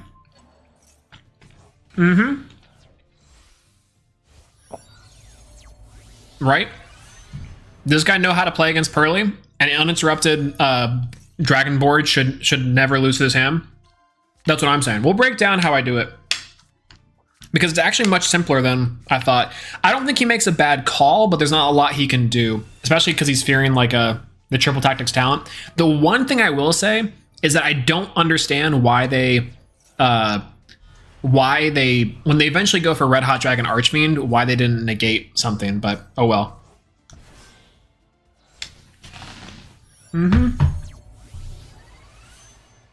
But seems easy to counter with Nibiru. TBH, I don't know what makes Duel Links or DL so OP. It's kind of Madarasu. Hello, long time no see. Yeah, honestly, what ends up making Dragon Link so powerful is the fact that they have a ton of gas, a ton of synergy with a bunch of different engines, and insane boss monsters. They're not usually locked in anything but dark dragons, and Chakra, that's one of the best types in the game. So it's like, you know, what do you do? And again, very similar to what I just said with Sky Strikers and Pearly, given the right hands, Dragon Link just wins every single time. Okay, so let's break down this board. We know our opponent has in his hand a few different Bystials, I think, as well. A Red Hot Dragon Archfiend Abyss, a negation with Boral and Dragon, with Boral and Dragon is huge and also unaffected by card effects, practically. One of the best boss monsters out there. Now, I don't think his end board is as big as it could have been, but that's fine. We're gonna go for Pearly. Activate the Pearly effect here. He's gonna go for his Branded Regain. We're gonna shoot the Maxi off just to see if we can try to get some negations, or maybe he has an Ash Blossom in there, bait something out. Any card advantage here would be perfect, which is great. Pearly's gonna go up here, gonna give us my friend Pearly, Mi Amigo Pearly. Mi Amigo Pearly is out on the board. Gonna go and get our Pearly Pretty Memory. Now, Pretty Memory is pretty cool because we can start to break apart the board pretty easily. Activate Pretty Memory. We're gonna go ahead and give 1,000. We're gonna go ahead and not activate the effect to summon quite yet. I don't want to give him that. Maybe I misclicked. I actually can't remember. But we're gonna go for Pearly Beauty. We want to send the Pearly. We're gonna attach the Red Hot Dragon Archfiend. What I'm trying to do here is bait for the Triple Tactics talent. I want to make sure I can take this Red Hot Dragon Archfiend or something on here to gain something. So I'm baiting it out with the Pearly Beauty, which should allow me to take this Boral and Dragon targeting negation, which is completely fine. I have an Ash Blossom draw, which I think is amazing. I'm gonna go for Triple Tactics talent to take control of a monster they control. Now, I'm gonna pause it here. I'm actually very surprised that they did not activate Red Hot Dragon Archfiend Abyss. Very strange choice. I don't really understand what they're doing, right? Not a good end board, if being honest, but why wouldn't they go for an IP? I'm also curious about that too. I think IP would have been stronger, but maybe they just didn't, they messed up in the combo somewhere along the lines. Like I said, this is free as long as I have something I can't destroy by battle. So I just take the Red Hot Dragon Archfiend. I have a negation for free on the board, which can take care of the Rocket Tracer. I can do a lot of stuff with it. So I activate the Delicious Memory, summon out the Pearly, dig for cards, get another Happy Memory, which I think is great. Take the Happy Memory, and now we go nuts. So, is this the Am I the Asshole game? It is. It is the Am I the Asshole short game. So, now if you're familiar with this short, this is where it happens. So, he does a full uninterrupted Dragon Link combo, and then I just end up winning. I take Pearly Happiness, activate the effect, I draw Pretty Memory, I decrease that, I mess up by not going for Delicious, and then now we go nuts. We just start targeting, non-targeting decreased attack points, and then just start beating over this guy. We attach another Happy Memory to give it another attack. We go for Delicious Memory, and we go for Happiness again, just to get in a little more damage, pack in the amount of materials. We keep on swinging. We activate cards, draw cards, target it again, loop the Happiness OTK machine onto one of the most powerful boss monsters inside of the game currently. We keep on going. We boost it up. We bring down the attack points. We swing with Red Hot Dragon Archfiend, and we take care of it with our pretty little Pearly. but my end board was insane. That is what Pearly does. I think that's what Pearly can do. I think Pearly can do a lot. I'm pretty comfortable with Pearly. I think the new additions to the Pearly deck in the form of Thrust and what that can mean for the deck means that it's good, right? Like we can at least combat somewhat unoptimal, I'll give him that, Dragon Link boards. It's insane. Curse battle damage, I'm saying. But yeah, like we can I think Pearly is a good thing to do. I think Pearly is a great game. But you're playing great, by the way. I shouldn't shame this dude. Dragon combos seem linear, but you can screw them up really easily. I mean, that's fair. And also, and no, to your credit, like I played the best of my ability based off of his end board, and his end board I think could have been much stronger, frankly. But is there a new Blazing Cartesia secret pack? I think there is. It's the Aluber. There's a new Aluber secret pack out. It might be in the shop. I think we can actually get a free pack. Speaking of that, yeah, the opening act of the Apocalypse. This card is the Despia Dark World pack. Wait, Despia Dark World pack, which does contain Cartesia, and really welcome reprints, frankly, which is awesome.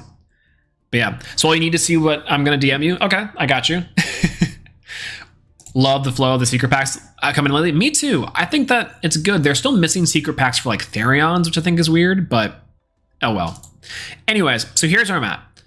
I'm thinking that we either play Heroes, we play Rika, or we play Pearly for the Master Circuit series. Today, we're going to be testing Hero. I've already kind of tested Rika. I'm not really feeling Rika.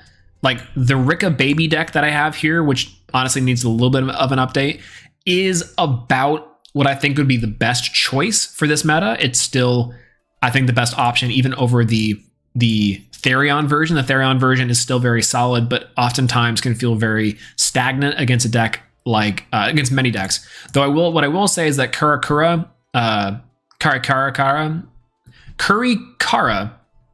there we go, is still insane. This card is actually amazing, and you can play natively due to Small World. There's a bridge that you can do with Lone Fire Blossom, which is an out to most boards, which is amazing. But oftentimes I feel like I'm losing to a few decks that I think I shouldn't, and Pearly kind of covers those matchups, and Pearly is insane.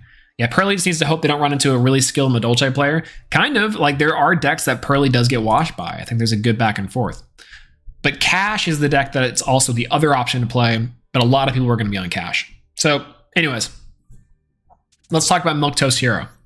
Milquetoast Hero 2 was a deck that I played back in one of the MCSs, just to kind of prove that you could play heroes with anything. And I think that's still true. But today we have a few new toys in our arsenal to play for Milquetoast Hero 2. And in fact, we're going to be talking and saying this is going to be our new MCS line. So we're going to start to build a hero deck from absolute scratch, because we do have a little bit of tech options that we can consider now that we have things like Garura in the game. You can also technically play things like Nibiru if you wanted to, but I digress. So first, let's start off with the Master Duel staples: 3 Maxi, 3 Ash Blossom, standard. I think we end up going with 1 Harpy's Feather Duster, or Rhoda in our opinion, 2 Tactics Talents. I think I'm going to say Tactics Talents. Where's Thrust? Oh, do I not have Thrust bookmarked? I should have Thrust. Thrust, I'm going to bookmark.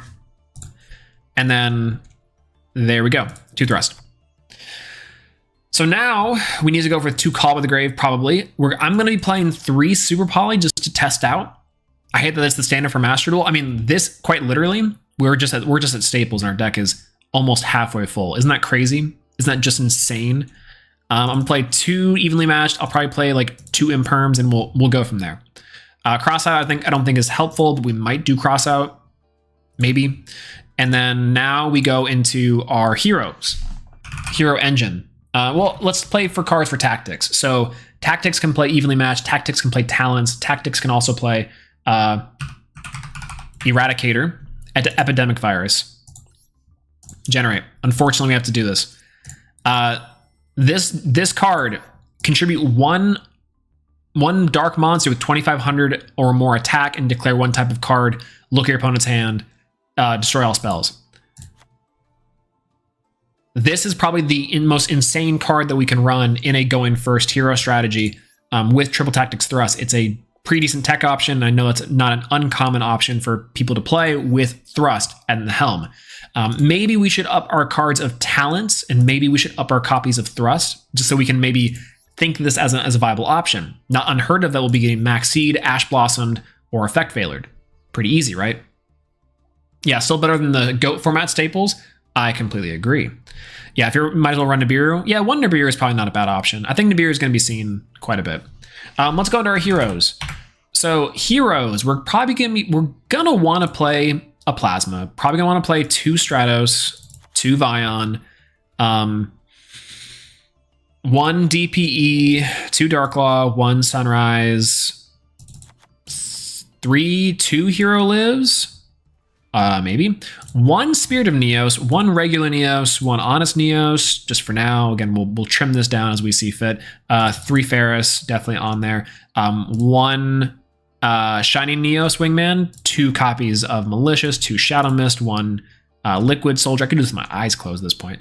1 copy of Absolute Zero, 1 copy of Adoration, 1 copy of Escuriado, 1 copy of Dangerous, 2 copies of Cross Crusader, maybe 1 copy of Instant Contact. No, 2 copies of Mass Change, 1 copy of End Shuffle might be worth it. It might be pretty decent. 2 copies of Increase. I know, blasphemy, but we'll get there. Don't you worry. 1 copy of Dread Decimator, 1 copy of Wonder Driver, 1 copy of Miracle Fusion, 2 copies of Fusion Destiny, 1 copy of Favorite Contact. We're really getting up there. 1 copy of External Hero Wonder Driver. Oh my God. Then we're going to go with 1 copy of Dark Angel, 1 copy of Crosskeeper. Oh my God.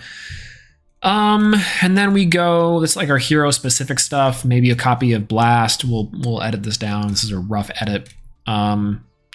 Anything I'm forgetting? I think that's pretty much everything. Maybe Trinity, because I've been liking Trinity recently. We'll go and add a copy of Poly because we need it, and we need a copy of our Super Poly targets. We need Predaplant Dragus Stapelio. We need Verte Anaconda. Unfortunately, we also need to have Garura. I think Garura might be bookmarked for us. Hopefully, it's not. Okay, that's weird. Garura, this should be bookmarked. I probably should bookmark the Predaplant too as well while I'm at it, just for our Super Poly targets. And then Starving Venom. Boop. There we go. Make room by removing the Maxis. I think it's going to be rough to say that we don't need the Maxis, but it is much less needed now that Talents is in the game. So let's go ahead and say 54 card heroes there, right? You have this deck made already, don't you? We kind of do, but this is the deck, but we're just kind of trimming it down at the moment. But yeah, the Angel over Plasma, don't you think? Too many Imperms, Kaijus, books running around. I think that's true, and I agree. I don't like playing Plasma normally, so I will be cutting 1 Plasma. I think that's the goal. Now we're just about cutting down the rest of the cards to make it fair, because now we're at 53, right? The crazy part to me about the hero strategy is like, what would we cut here? Right? Honestly, 50 card heroes is the new standard. I'm kind of saying, right, that this is not uncommon for what we should be playing. I think 2 copies of Super Poly is perfectly fine. I think it's a-okay. And you play a bunch of like different utility one-ofs is like maybe also okay. Maybe we could cut some other cope that we have, but like no way Super Poly is good this format. I don't think Super Poly is good, but then I look at Garura. 2 monsters with the same type and attribute, but different names. Well, actually, no, maybe it's not good. Is it Mud Dragon I'm thinking of? Same attribute, but different types. This might be what I'm thinking of, not Garura. I think Garura is fine, but it's Mud Dragon that I really want here. Because I'm thinking of it's good against Cash, right? Because so Kashtira, what they want to end on, I'm gonna take out Adoration. I don't think I need Adoration. Like what we're thinking about here is that Kashtira, Psychic, Earth, Unicorn, Psychic, right? So same attribute, different. Is there same type, different attribute? Which one's that one? right? Which one is that one? Maybe I'm thinking there was one that's same attribute, different type. Maybe that's why I think Garura is there. This is actually, honestly, one of the only reasons I was pilled on this deck, because I'm like, wait a minute. Psychic, fire.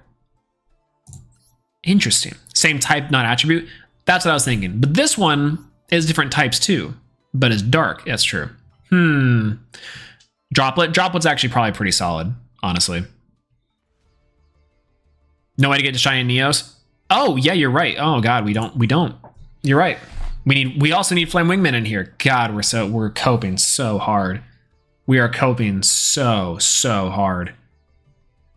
Yeah, there's no, I mean, Super Poly is good against Sprite. Sprite, I think, is a non-zero chance we see a lot of Sprite inside of this game, inside of this tournament. Droplet's horrible this format because it has to send to graveyard, right? Versus Cash. Yeah. I don't recognize the spell next to Super Poly. This is Triple Tactics Thrust. Coping the Yu-Gi-Oh way. True, very true. What's going on, Demon Pit? Hello, he's back. Dude, we're so back.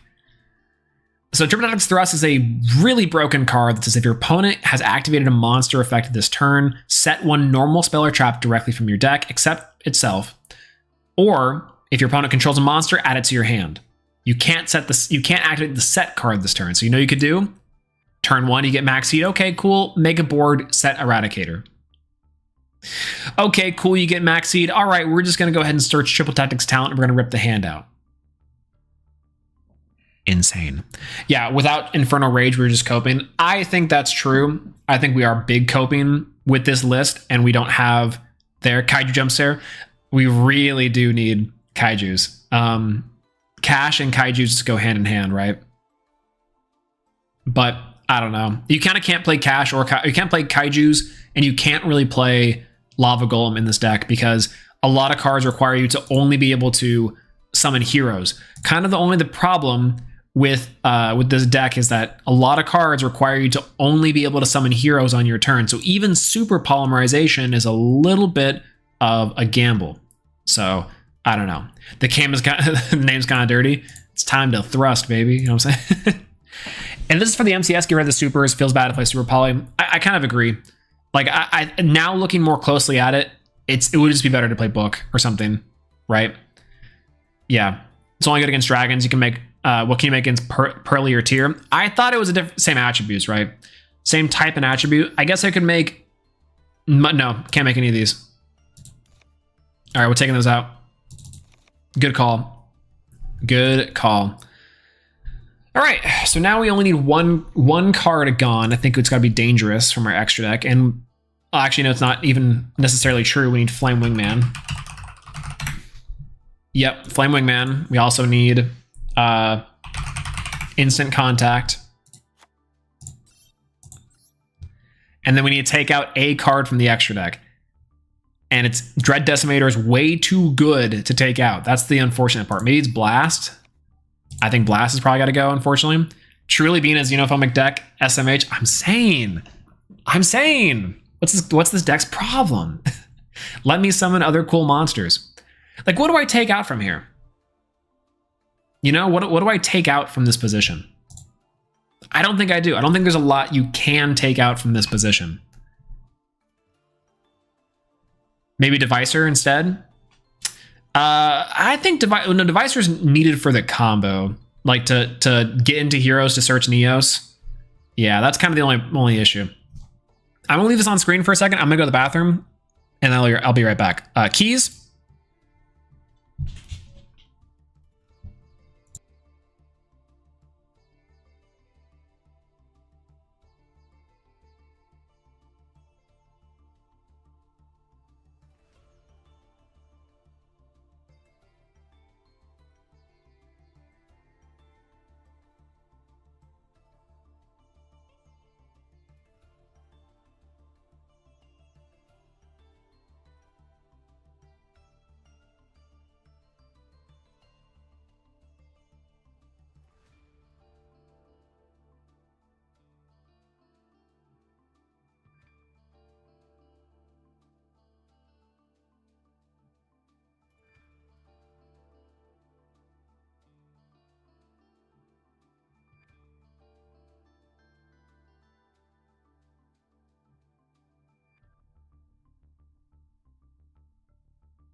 We back. All right. What do we think? 2 Here Lives is kind of weird. End Shuffle feels like the most cuttable. I think so too. The Feather Duster and the Neos cards. Also true, kind of cope, right? The Neos cards like should be cut, but to be optimal and more nibs or cash or Prilly. I do kind of agree. The problem is like the Neos cards cut from this deck, I think are like part of it. Yeah, maybe that's true. Let's try, right? Let's cut the Neos cards and go for pure cash and Pearly Hate. Well, first, we're not going to get down to 40. As much as we try, it's going to be 45.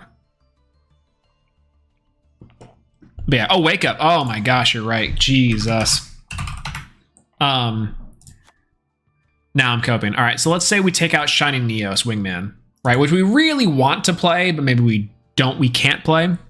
My partner is watching the first Iron Man because she's reading this book about the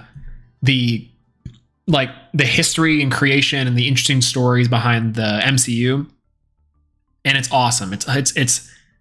It's hilarious, and I think the first Iron Man is so good. Unironically, by the way. Okay, well now we have room for something that we were missing before. Maybe the Dangerous. Maybe Blast. Now that I'm really thinking about it. I really want to read the book. Apparently it's made by, like, they interviewed a ton of people who worked behind the scenes. Like, they interviewed directors and they found like really interesting hidden stories you would never hear behind the scenes. Yeah, no one for all Devicer. Yeah, cutting the Neos cards, right?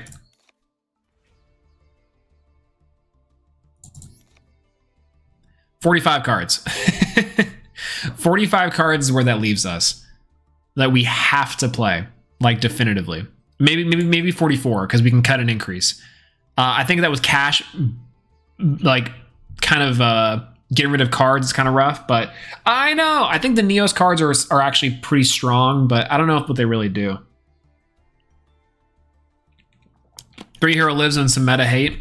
Yeah, again, like, the problem with this deck is so weird. So, like, we'd have to add like another nib. Right, other meta cards we'd have to consider to put in here, like 2 Book of Moon, like easy, and then we have 2 more, or sorry, Book of Eclipse, and then 2 more cards to consider for the meta hate, right? Yeah, I don't know. Don't cut the increase. I can't play 1 and draw it every time.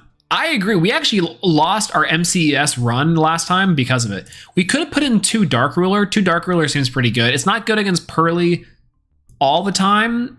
Honestly, just because it's like what we end up having with Pearly is a situation where they actually get into Noir. But here's the compromise. Here really is the compromise.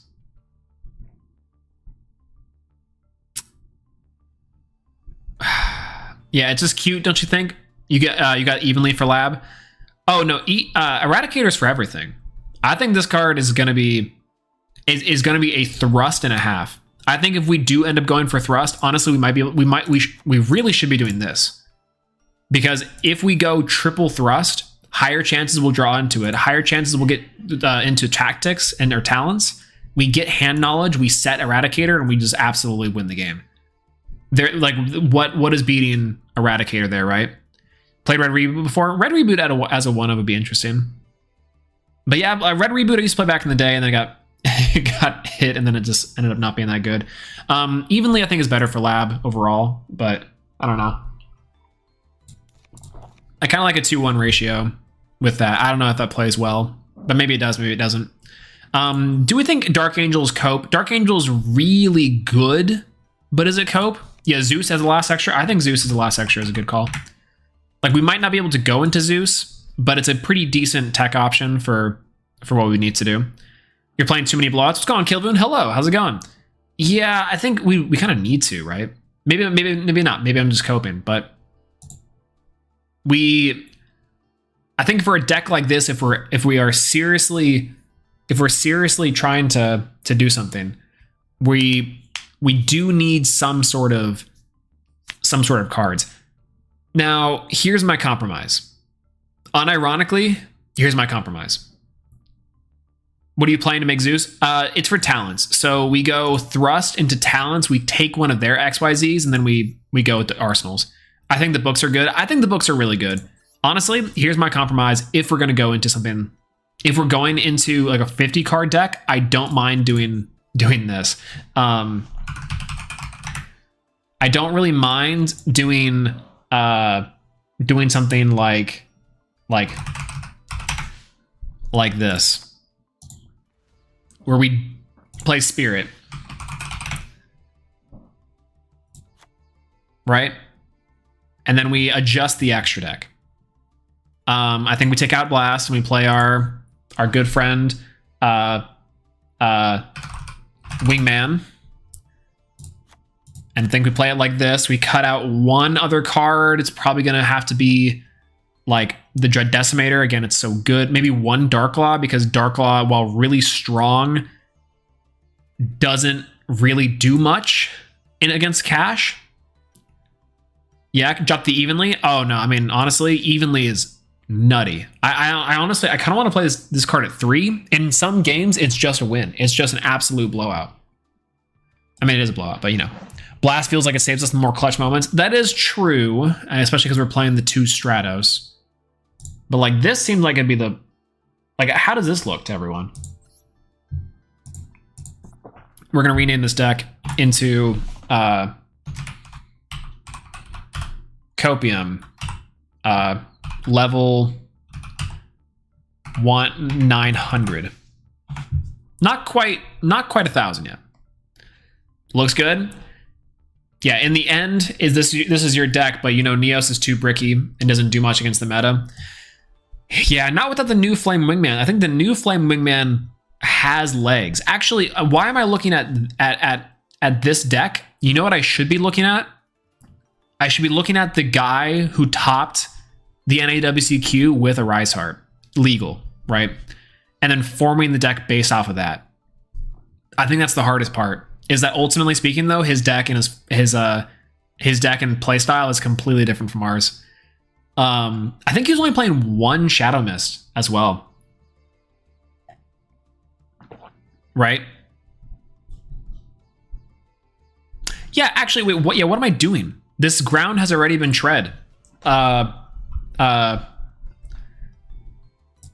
It's 2016 or 2023 Hero WCQ. Yep, there we go. I only play 1, but this you call... This is with Cash, I think. And he played a lot of Cash from my understanding. Let's transition back. MBT London. Oh, actually wouldn't be a bad check too, honestly. So more triple tactics T or replace Zeus. I might replace Zeus. I think if we're going for what we're thinking, I think I might replace Zeus. We're gonna go. Where are you? There you are.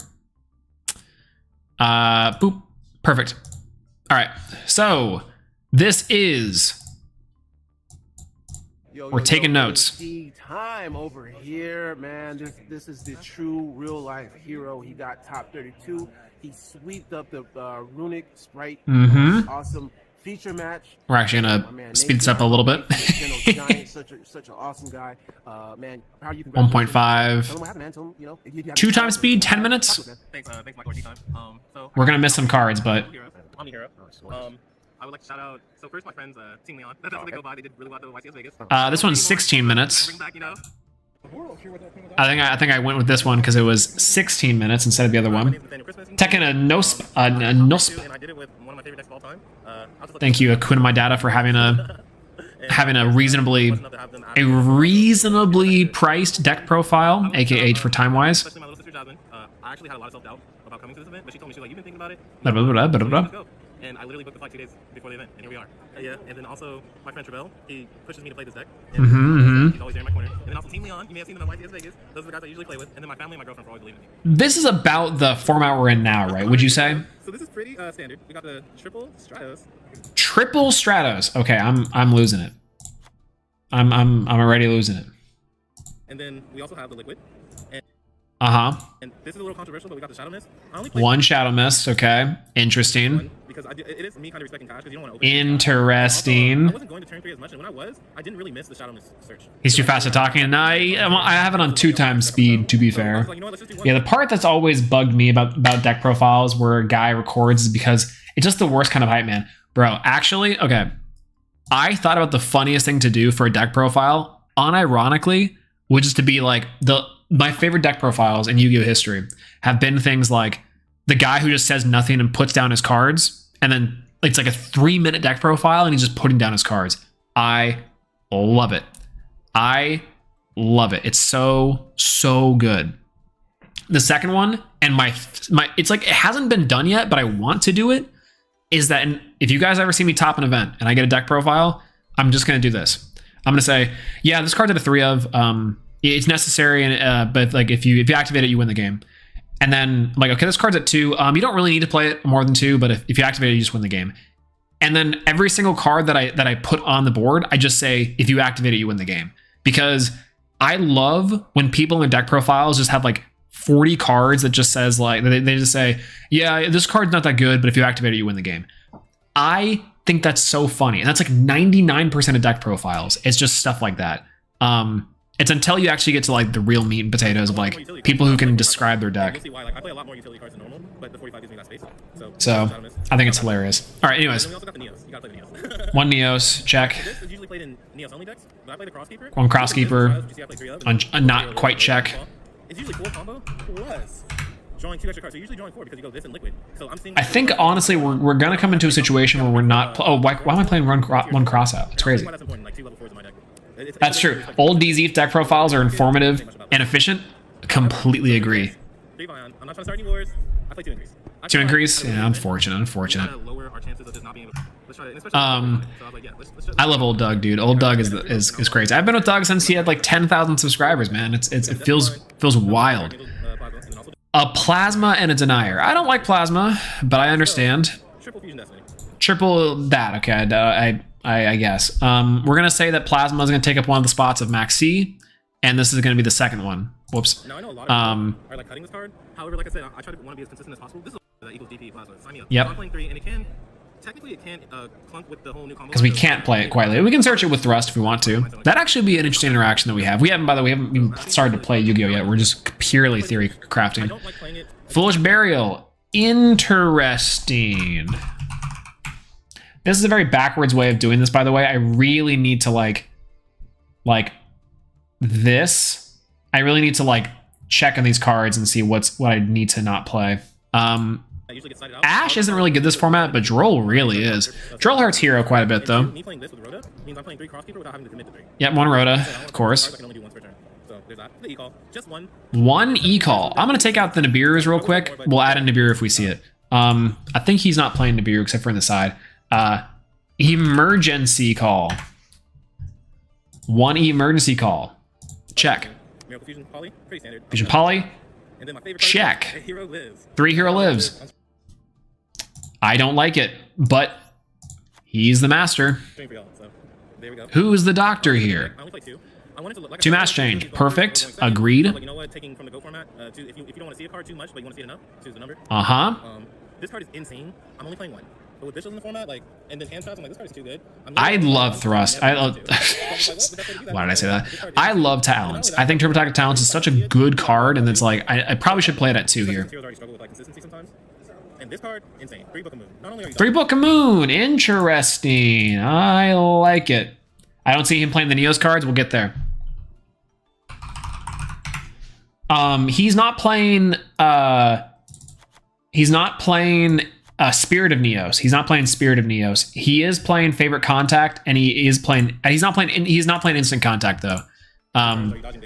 Because he has the better card, which is not. He has the new Flame Wingman. He doesn't have the old Flame Wingman, which is unfortunate. I ran this in the main even with Cash because I felt like if you 2 Forbidden Droplet. Interesting. Who's been saying Forbidden Droplet? I feel like we're why do I feel like we have more cards than him, but also we have like less cards than him? Maybe because we haven't seen like Called By yet. I mean, Like, all right, we got two droplets. I haven't seen Evenly. I of course haven't seen Eradicator. I haven't seen Called By, and I haven't seen Imperm. So 46. You guys saw me resolve it in my All right. I don't think there's much explaining I need to do with that. And then following on the board breaker vibe, we got the Dark Ruler no more. I felt like me running 45. 2 Dark Ruler. God, this game's insane. I keep on maximizing the side. So like, you know what? Even though I want to be able to kill, sometimes you can't. Sometimes you just need to I never thought I'd rewatch this deck profile and feel like disgusting. There's server contact. There it is. Hello. All right, so I main these in the main deck because I actually play Ellic sometimes. Like I do play Sun deck sometimes. I mainly play Hero. My time playing Ellic, there are certain floodgates in the game you can't go second with because that's how Lab breaks boards sometimes too. They just open multiple floodgates and Sprite and both. Ooh, 2 goes into Rivalry. That's what it was. I don't know why I'm doing that. I think Gozen's at 1, right? No, Gozen's at 1. Unfortunate. And Rivalry is also at 1. Interesting. Behind these, if they draw me, if they shifter me, they're ending my turn. So why not end their turn? Their extra deck though is also, I think I've seen the extra deck. It's pretty standard as far as heroes go. I think it's Blast and 2 Dark Law. It is. And then we have essentially everything else. And 1 Baguska. 1 Baguska is a pretty good pick. I think we're done with this deck profile. Not to say it's bad or anything. We're just gonna get on back to our jam. Okay, so we're back to 50 again. 2 droplets not very good in Master Duel right now. Yeah, I like it. I like it, but then I don't like it, right? I like it because I think it covers a lot of like the weird matchups, but I think our other matchups are covered by like Dark Ruler and other things. I think if we cut these 2, I think we'll be Gucci. I don't like Dark Ruler. I like Dark Ruler, but I think we can be fine without Dark Ruler. I think Nib is better, especially if we're running heavy cash. I think running 2 Nib is better for random matchups than also for stuff. I think that works. I think we don't need to play Zeus. I think instead we're going to play Devicer. And then we're going to play... The unfortunate part really is that we don't have the new Flame Wingman. That's like the only reason to play this deck is the new Flame Wingman. And that's okay. 48 cards. We need 2 other cards to fill out our slot. Right? Call By should go back in. I think Call By at 2 probably is fine. Yeah, because it fits right here. Fits right there. Right in. Maybe. Yo, what's going on, Pat himself? Hello, with the proper pro tag hair length. Oh, I have some sad news for after a little while of what's gonna happen. This deck looks interesting. I think that this is maybe going to be our best shot, honestly. Yeah, our real and constant state of if we just had 1 more card, even once Infernal Rays, we're going to run into issues. We absolutely will. I think it's going to be the same thing that we run into the TCG with Infernal Rage, is that it's going to cut down like 1 card from our main deck. And that's it. It's going to be instant contact. How do we search the instant contact, by the way, without Spirit of Neos? We don't and we can't. Oh, God. This is copium. This is absolute copium.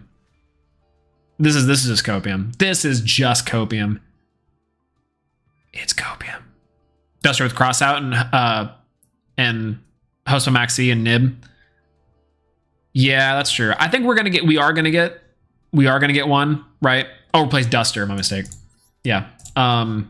Duster, I like Duster though against Lab or something like that, right? We've tacked this into Duster. But again, Evenly is just so much better. 1 E-Call as a threat. I think we can cut E-Call. As a treat? Yeah. Yeah, that's the neat part. You don't. I know. It's crazy. It's not good without the new Wingman. It's not. It's really not. This is just copium. This is huge copium. All right. Final decision. While extremely based, how can we set that up consistently? This way we set it up consistently is if we can search Spirit of Neos and summon out Spirit of Neos. But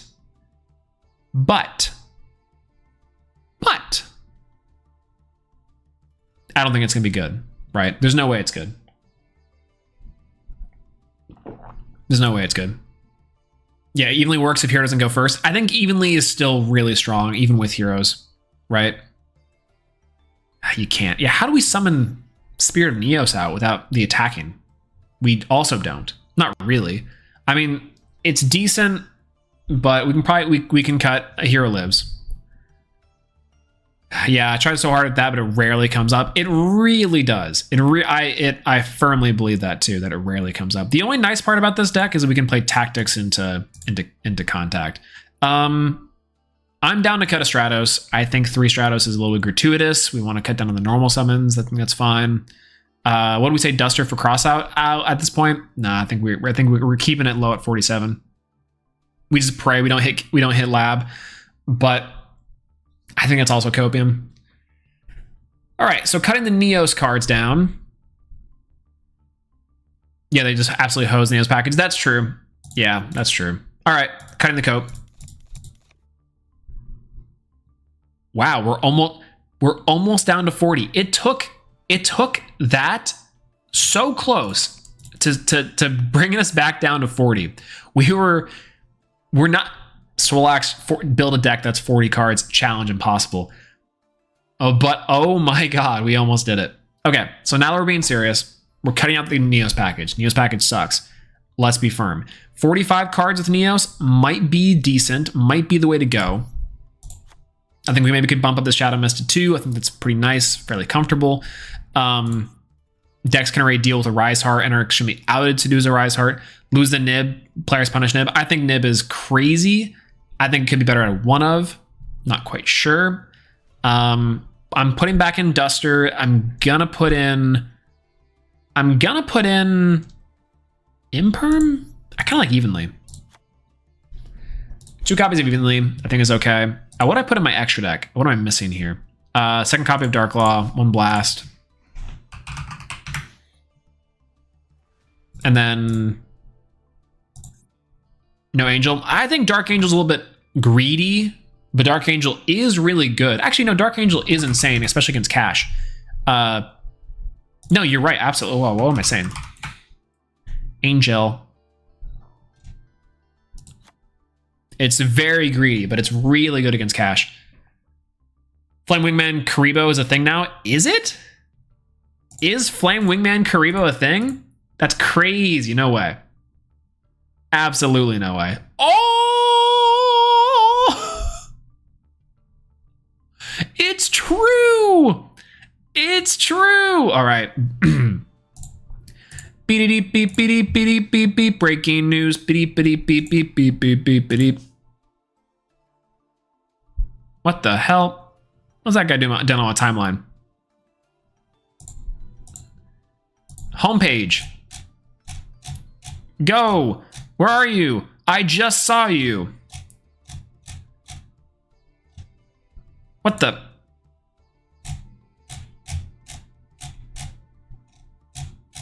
Okay. You know who I know has the hookup? House of Champs. I know John's got the hookup. There it is, baby. There you are. Quarter century duelist box. Winged Flame Winged Karibo. I'm assuming. What's the translate post? Incredible. Incredible. Just 43 minutes ago. Insane. You DM me the effect? I definitely can't be. Hold on. I think it's called, is it Ready to Duel? Ready for Duel? Why is Twitter broken right now? Ready for Duel. Do you have any translations? We do! Winged Karibo level 6. Very adorable. Very cute. All right. Light Fairy special summon effect monster. Interesting. Light Fairy effect monster. Cute. Always treated as an elemental and a favorite card. Whoa! Okay. You know what's really funny about this? You know what's really funny about this? You can search it. That's right. Sorry. My mistake. That's right. Breaking news. New leaks from Konami. Direct leaks from Konami. It's directly from the source. They tweeted out, this is the translation post. We're going to hide the game capture. Right here. Winged Karibo level 6. New news. When is this card coming to Master Duel? This is a new card coming to Master Duel eventually.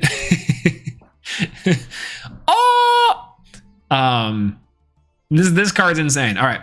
I think it's super cute. I love the artwork. Let's read it.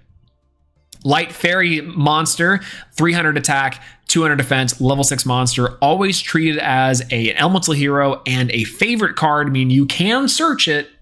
You can search it with the new Flame Wingman. Cannot be normal summon / set. Must be special summon from your hand by banishing one elemental hero fusion monster or one winged Karibo from your hand. Interesting. From your hand, face up, field, or graveyard. Cool. Very cool. Interestingly enough, there is some weird implications here with something like the Flute of Summoning Karibo, etc., but whatever.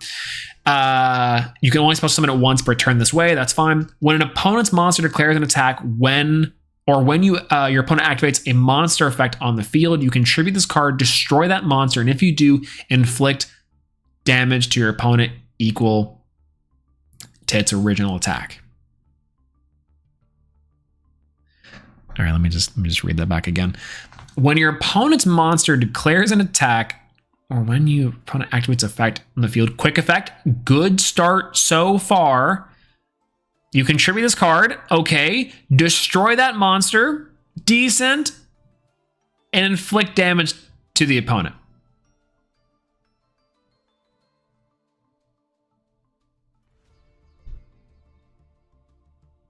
Negation? Hello? Negation? Hello? Negation? You were so close! Okay. Listen, I don't want to say that there are better things to do. And while this card, Lazy Lee said it best, is very bad, but very funny.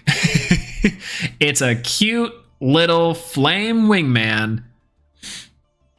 And it's adorable. It's a funny tech option.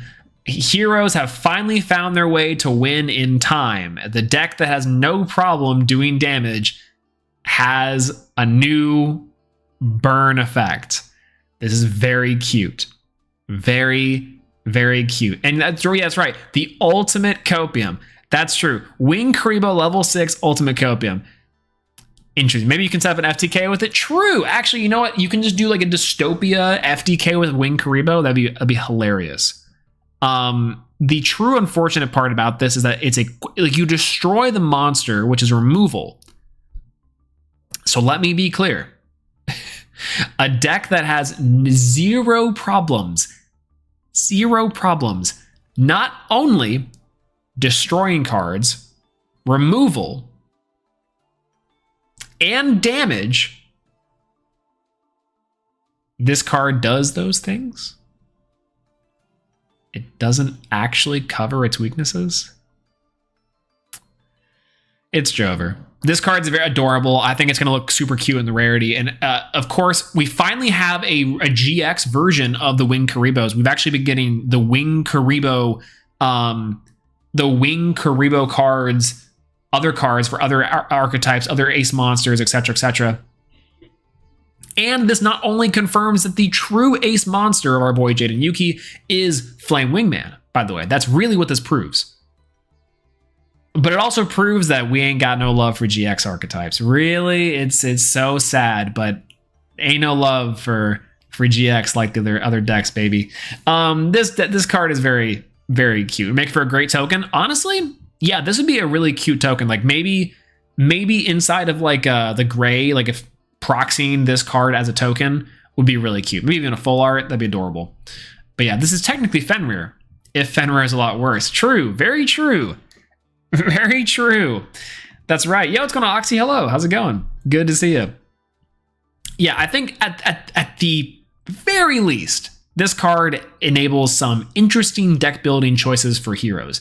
You can search it with something like E-Call which I think is hilarious. Or technically, you can search it off of Shadow Mist Send. Like, I don't know, man. Like, you can get to this card, you can summon it out, and it's like I don't know. What does this mean, by the way?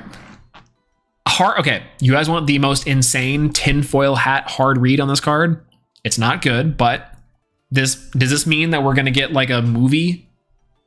Are we gonna get a movie with Jaden and Yugi and all the people, and they're gonna have like I cannot imagine the reason why you print this card other than for collectors and also for like a movie or like an anime reason. There's no I don't get it. This card is so cute and it's so confusing. I just want Dark Side Dimensions for GX. Is it too hard to get? Whatever. Point is, this is hilarious, and I think it's very weird. Very, very weird. Stop the cope. I'm saying, bro, Sabatel. The Sabatel card, like, what you can search this card with e-call. There's easier ways to get to this card. This card is not hardly inaccessible. The problem is it doesn't cover anything for the heroes. It's just cute. That's all it does. It just vibes on the board, adorable, and it says to itself, oh, or whatever the Wing Karibo sounds like. Maybe it's even like deeper. It's like, oh, I guess, because it's like it's an little mask. It's a cute cosplay, adorable cosplay. That's right. English dub of Jaden season 4 release. True, very true. Actually, you know what? Very true. This is what this card means. I don't know. This card needs to be your new channel mascot. I think this is adorable, and maybe I love this card. This is cute, very cute. Looking like Yubel's dinner. I'm saying I am excited for the new Yubel cards. Those cards are pretty hype. My disappointment. What's the report of the week? The report of the week sound. The report of the week sound bite where like my disappointment is immeasurable, my week is ruined. It's neither of those things. I'm a little bit like, you could see the light leave my eyes as I'm reading this card's effect after seeing this card's artwork. I wish I just didn't understand English or Japanese or any language. That way I could just look at this card and be like, neat, and then move on. But unfortunately, my reading comprehension, while still a Yu-Gi-Oh player's, is high enough to where I can tell you this card is pure copium, which means I love it, and which means I'm going to play it every single day. But,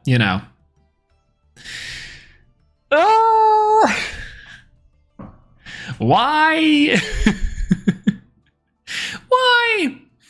Why? All right, back to copium. Anyways, here's some other copium. Here's more copium.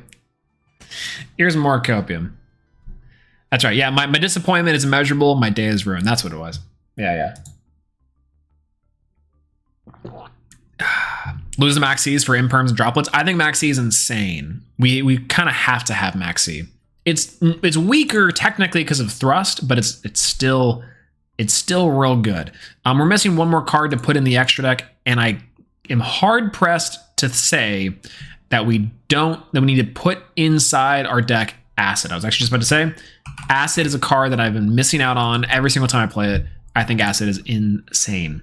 No Neospacian Karibo? I know! Where's Neos Karibo? Karibo Neos. I'm super down. All right, let's just run it with 46 cards. I feel like I'm going crazy by just like staring at this deck. I like Acid. Dude, when you drop Acid, it feels crazy. It's super impactful. I think that it's like, unironically, I think Acid is underrated in terms of the masked heroes. It's often cut because of certain formats, but more often than not, I think it's just crazy. Plus, it gives you so much more utility with something like Liquid Soldier, and it completes the combo of Acid of Absolute Zero into Acid. Going second in heroes, now a better combo. All right, let's eat my dinner that have been sitting here for a while. It's curry with chicken, rice, and carrots with apples.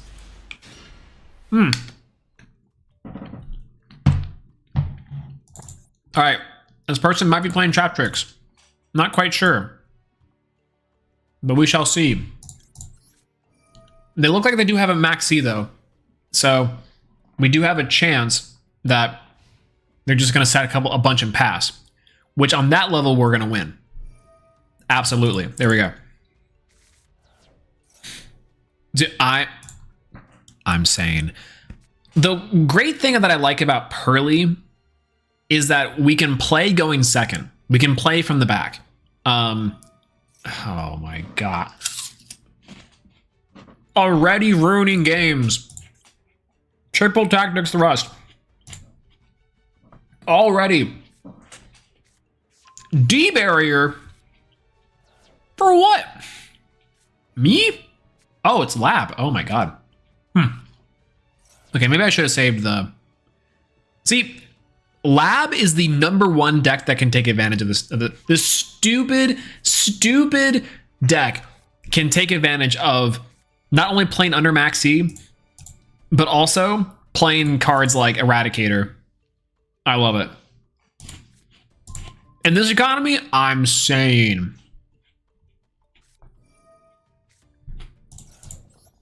Shocker.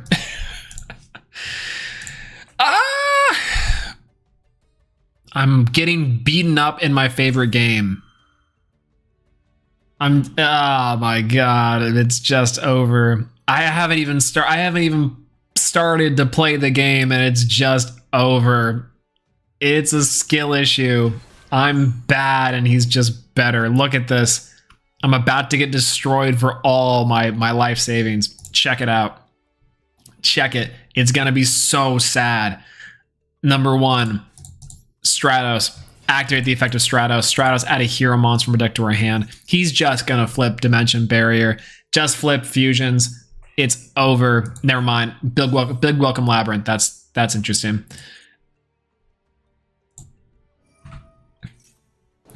This is where you need the evenly. I love evenly in this format. The one time you need evenly. I know. Evenly is so good. You just go and you just boom, boom, boom. Evenly out there. Thrust was mid. I do. And he's only half right. Like technically he's right because you do oftentimes like don't go into something super impactful, but I think it is still very, very strong. Okay. All right. Add a card from deck to hand. I think we obviously add Ferris. By the way, we cannot go into Dimension Barrier here. We can trigger the Dimension Barrier, but it's not going to get over anything. May fuse level 6 crew with Liquid to make absolute 0. Tribute summon to bring it back. Pop board. Yeah, I mean, like, don't get me wrong. I think that the new Karibo card has a lot of utility with existing heroes in terms of synergy, but it doesn't really cover anything that heroes don't already have. And that's maybe my only wish is that I wish it was a little bit better in terms of covering for something that heroes miss, which is a negation and protection.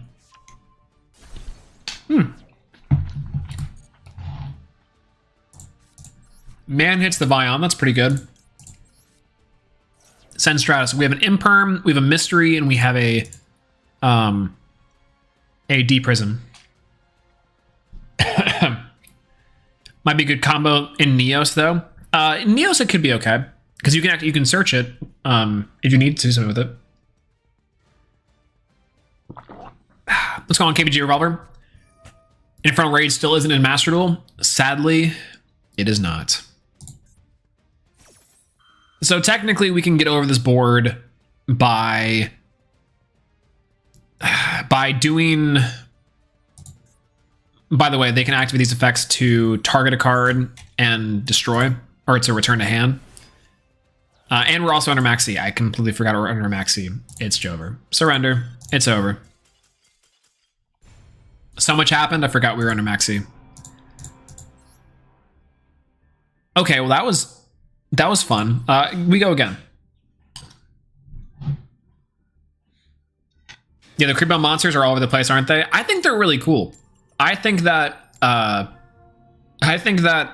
Creepbone monster is level 9 and level 10 are really interesting, and I wish they were better. I mean, I think everyone does, but they're really neat. Laplace thinks he's playing Math Mech. I'm saying. It's going starting. Hello. Mm-hmm. Yeah, I don't like thrust when use you during your turn. I think thrust as interruption is bad, but thrust as like generic get card to win button is why it exists. Like when people say draw the out, that's when thrust comes about, right? How does everyone feel about Crystal Beast? I think that Crystal Beast, unironically, could be a deck that does well. Because from what I understand, Crystal Beasts have an okay matchup against Tier Limit and Cash Tier Out. Because like they don't really need to use the graveyard at all. Not really. I mean, they can, but like, what else are they gonna do? You're saying all this, but tomorrow we're gonna drop Flaming Karibo Neos Wingman. It's gonna be insane. True. True and true. True and very fair and true. Okay. Interesting. Are literally just better pendulums? I agree. I think Crystal Beasts are insane. By the way, Adventure Scareclaw. I don't think if we were playing Pearly, we would win here, but if we were playing Kaijus, I think we win here. Another thing to keep in mind about heroes is that heroes oftentimes just feel better. I think I have to ask this. Oftentimes just feel better when you can actually side in, because they do have a lot of cards that you can just side, which is there. So you run into positions where you oftentimes can just scoop game 1, go into games 2 and 3 with a better board, and heroes do much, much better with their side deck. When not, and that's most decks I feel, but heroes especially, because the like going first meta is pretty unforgiving towards hero, especially whenever you have stuff like metas where you can't really play a lot to cover everything. Like Pearly and Cash have one intersection, but playing Lab, Pearly, Cash with whatever BS like this stuff is, that's when you start to get into an issue. What's going on, Daniel? Hello. Good morning. Crystal Beast plays too fair to be meta contender. I need something to raise the ceiling. I can agree with that. Oh, by the way, what just happened? Why, did he just pass? Max G, maybe? 2 increases looking really good, by the way. See, if we were playing Pearly here, we just OTK him through a Cherubini. We'd just go nuts.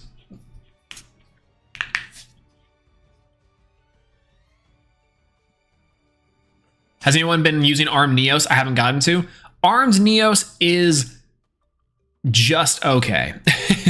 I think Armed Neos, I like it. I think that, yeah, I think it is kind of insane, but it's very slow. Strongest Scareclaw board? True, very true. Very true and agree. Okay,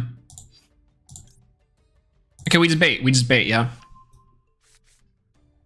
Like we go Crosskeeper, summon Shadow Mist to search. We bait whatever this back row is. I think this back row is the Scareclaw card, the trap card that he searched. Max C. Interesting maximum C. I don't hate it, but also it's going to be rough. Let's go ahead and special summon the Shadow Mist. Activate effective Shadow Mist. What does that trap card do? Should be 1 Scareclaw monster target 2 cards your opponent controls. Destroy them. Interesting. Okay. Now question is, do we set up a Ferris for next turn? I don't think we really do that. I think we just sit on a Shadow Mist to go nuts. We just go Cherubini. Destroy. We go Shadow Mist in. We probably could have saved this, but I'm just going to say yes. I think this is going to trigger his trap card by tributing this. It won't for some reason. He's okay with this. And we go for Dark Claw. Just so TK them that easy? We really could have, but I'm playing this a little scared, and I maybe shouldn't do that. Because why should I? Main phase 2. God, I don't know.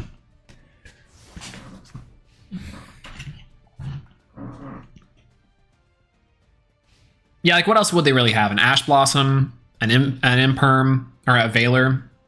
Like, why would they have that?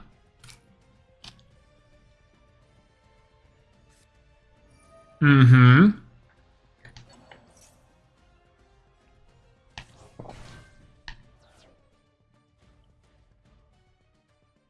Going to link 1. Get a search off the link 1. For this field spell, we just pray that we rip it. Pray. Hit it. Oh, no, we get Rykart. Unfortunate. Yeah, Vsauce or whatever. Yeah, tiny pop figure. I hate the art for the Link. This Link is one of the worst. Like, one of the worst in the actual series of the arts. I kind of get that it's like... It's part of the lore, but I don't know. We go full send. I really should have. I should have just said, like, no mercy. Let's go nuts here. But luckily... I think we should still be able to do something with his board. He's not going to be able to, like, really climb. See, like... What do we do? We just banish everything. Like, we really could go nuts here. I don't know what he searched. But I say screw it. What's the worst that can happen? We'll send the Malicious. That's probably a call by the grave, right? Like, what's the worst that can happen here? Go Ferris? Furry Lucina from Fire Emblem? It kind of be looking like that. Tribute to Scareclaw, it still banishes. That's fine. Like, okay, goes in reverse order. Again, no protection from destruction effects. I love heroes. It is free. I don't really know what Scareclaw is supposed to do. Scareclaw is supposed to go into, like... Scareclaw is supposed to go into... It's supposed to go into its Bagooska. It's like Link 3 Bagooska that's really hard to out. But I don't really understand why people don't or didn't do that. But that's what it wants to do. It wants to go for Bagooska. Link 3 Bagooska that destroys everything. It's huge, has a bunch of effects. And perm. Okay. So now because we get this increase out, we still win. By the way. Okay, now we've effectively gone to it. We can go into hero time. Do I just disrespect him to go into double heroes? I think we do. Double increase going to Cross Crusader. Cross Crusader to activate all of its effects and go absolutely nuts. We go Cross Crusader effect to activate. Going to summon back the Malicious that we sent into the graveyard earlier. I'm glad we haven't wasted our normal summon because now we go into Malicious. We get our Vion, the best single normal summon in the entire strategy. Oh. I forgot we have normal summoned. I was supposed to search something else. My mistake. And now we just lose? Yeah. Okay, well. Oh well. Yeah, listen, I kind of forgot about the second increase. I always do. Mm-hmm.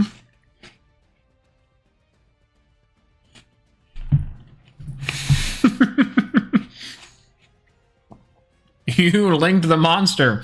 I know. I'm so dumb. I really should have just attacked. I should have just made the Link 3 and attacked. That was like the best play I could have made. No, I could have made Verte. I could have made Verte. No, I couldn't have made Verte. I forgot I got locked into it. I could just make Dread Decimator and bounce. Yeah, Dread Decimator bounce would have been the play. Lost to the stupid chibi. We really did. We really did. No, not yet. No, we're not quite done yet, I don't think. He makes the link 3 here, which is really strong. Tryhard. He's unaffected by activated effects of defense position monsters. So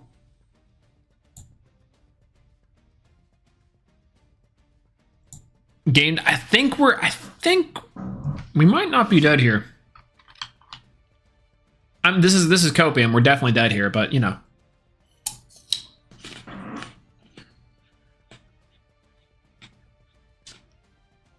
At least it's actually worse Baguska. Now I'm really thinking about it. It is worse Baguska. They're a visual mess. I agree. They're really busy.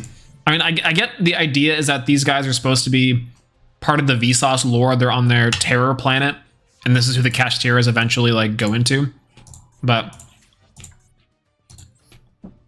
interesting. Scareclaw's kind of cool. Or Kashtira Scareclaw. From your hand or graveyard if he banishes it. That's a neat little tech. Luckily, if he doesn't kill us here, we're big chillin'. But that's kind of a problem.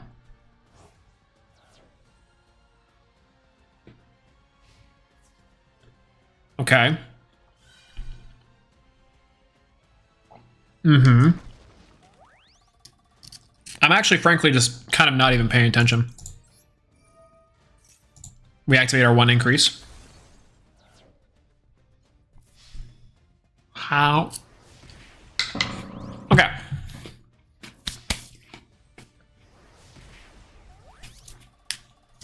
Is it additional attacks? No. Okay, we're fine. Okay, we might be able to clean this up. Let's do some work.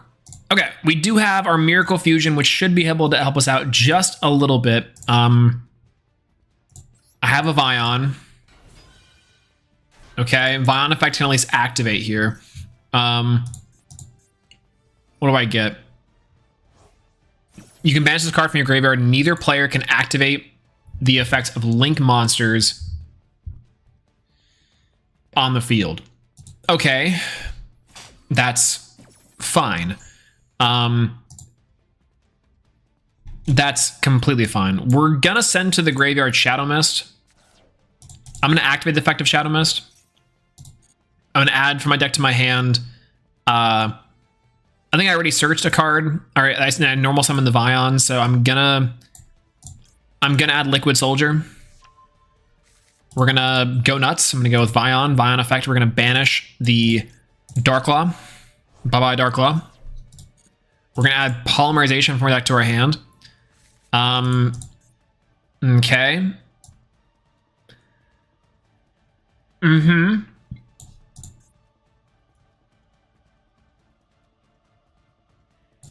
Anything that protects from destruction? No. I don't think so. Why not? Go into Polymerization. Poly here. We're going to go for... Ooh, I really should go for Sunrise. But no, I'm going to go for Absolute Zero. Absolute Zero. We're going to fuse Liquid Soldier and the Dark Angel. I'm going to go ahead and go for Absolute Zero here. Absolutely insane. I'm going to link these two off. That seems fine. I'm going to activate the effect of Liquid Soldier to draw 2. Then chain the effect of my Crosskeeper to draw 2 more. And send back 1 to the deck. It seems totally fine. We got our Miracle Fusion out anyways. I'm gonna go for these 2. Ooh, an evenly matched is pretty decent here. I thought you can't link. No, I can't activate the effect of link monsters for the rest of the turn, which I think is fine ultimately. We can still link, we just can't activate their effects, which sucks because I would love to go into something. But instead, I think I'm just gonna go off for a nice and humble Wonder Driver. This should take care of the entirety of the board though, because we're gonna activate the effect of Absolute Zero to destroy the entire board. we're fine. Activate the effect of Miracle Fusion. Miracle Fusion on the board. We're going to activate the effect and go into, well, really, this would be hilarious to go into is Elemental Hero. Wake up your Elemental Hero. That'd be awesome. Can we do that? Should we do that? Is that big enough? 500 for each, wait, 300 for each material used for summoning.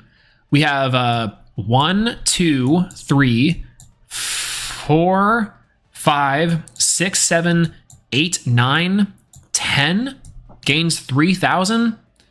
That's not enough. We're going to go for Sunrise. Sunrise, I'm going to banish from the graveyard an Absolute Zero and my Shadow Mist. Both seem perfectly fine.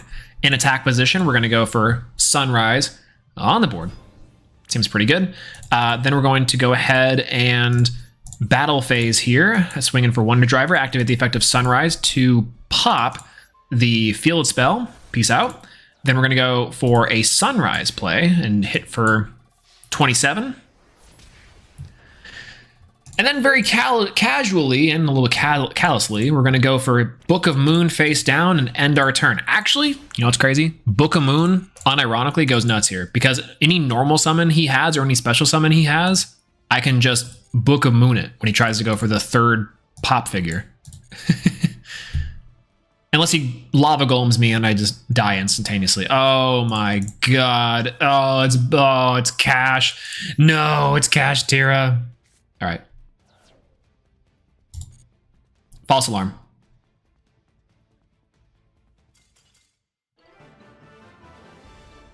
Whew. Close call. Close call. Close. Very close. Very, very close. You know, I wasn't even worried. Were you worried? I wasn't. I was not worried. As soon as I saw that we weren't getting OTK, and I'm like, oh, we're fine. There's that. Incredible. Absolutely incredible. Let's go again. Not enough sample sizes of games to tell me this deck is copium. Not quite. Very close, though. Very, very close. Ooh, going first. Finally. Finally going first.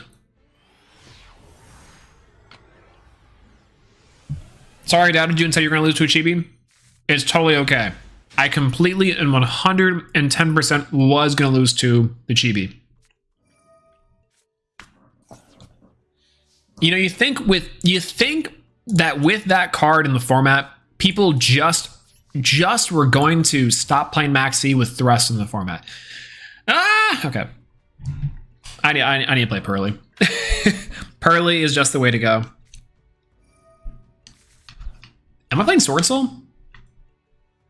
Sword Soul is like the only deck that can play both Max C and Pot of Desires.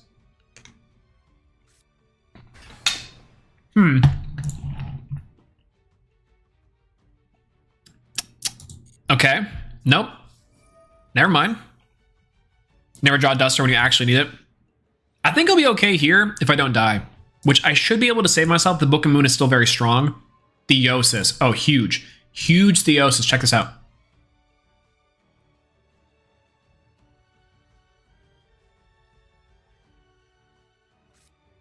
Theosis, target the Kashtira monster we control. Boop. Book of Moon. We're still probably dead here because if I had to guess, he's got a cross out? No. He's got to have a guy set to pass, please. To be fair, playing Copium is hero by default, or is playing Copium is hero by default? That tracks. Probably got a birth. Yeah, the birth is what I'm worried about. Which is rough, but whatever. Ooh. Interesting. That's pretty decent. Goes for that. Maybe he has a Rise Heart in the hand. Meta's annoying, but let's talk about the going second problem. Agreed. Going second in Heroes, inside of Master Duel, inside of Yu-Gi-Oh! As a whole, is almost non-existent. Now, it's really possible with certain types of deck, but the amount of cards you're going to have to use to play through interruptions, through most types of interruptions, is few and far in between. No shot he's playing Baron. The one of Baron? Let's freaking go, dude. Let's freaking go. Did he lock himself? Did I miss something? No, he can go into Baron. He's not, though. Okay, well, we might actually win this one. Ooh. You know what? Screw it. I'm just gonna OTK this guy. I'm pissed. I'm OTKing this guy. I'm OTKing this dude. I'm pissed.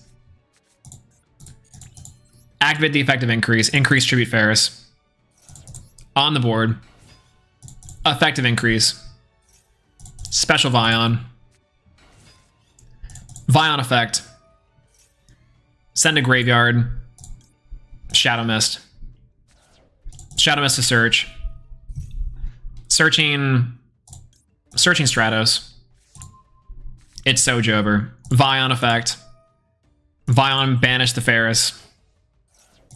Adding Poly. We're in there. Go Stratos. Stratos to add a hero monster from our deck to our hand.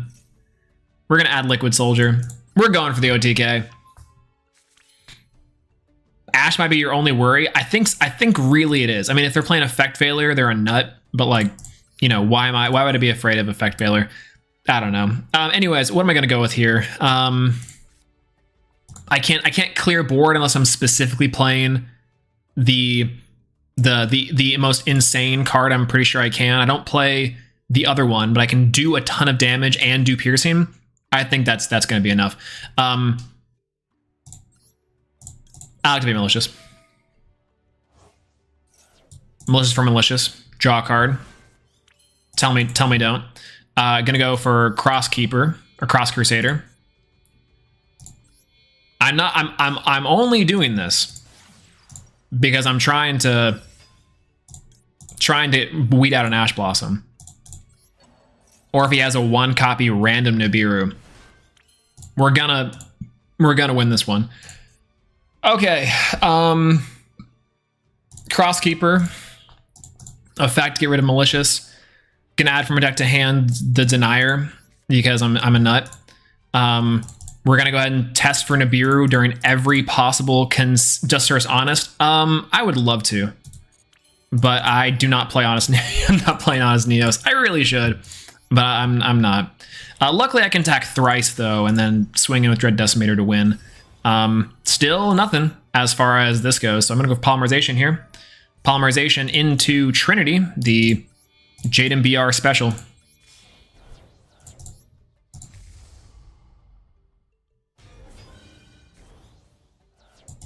Effect to draw 2. Discard the evenly matched. Do I dare? A second and third attack during each battle phase.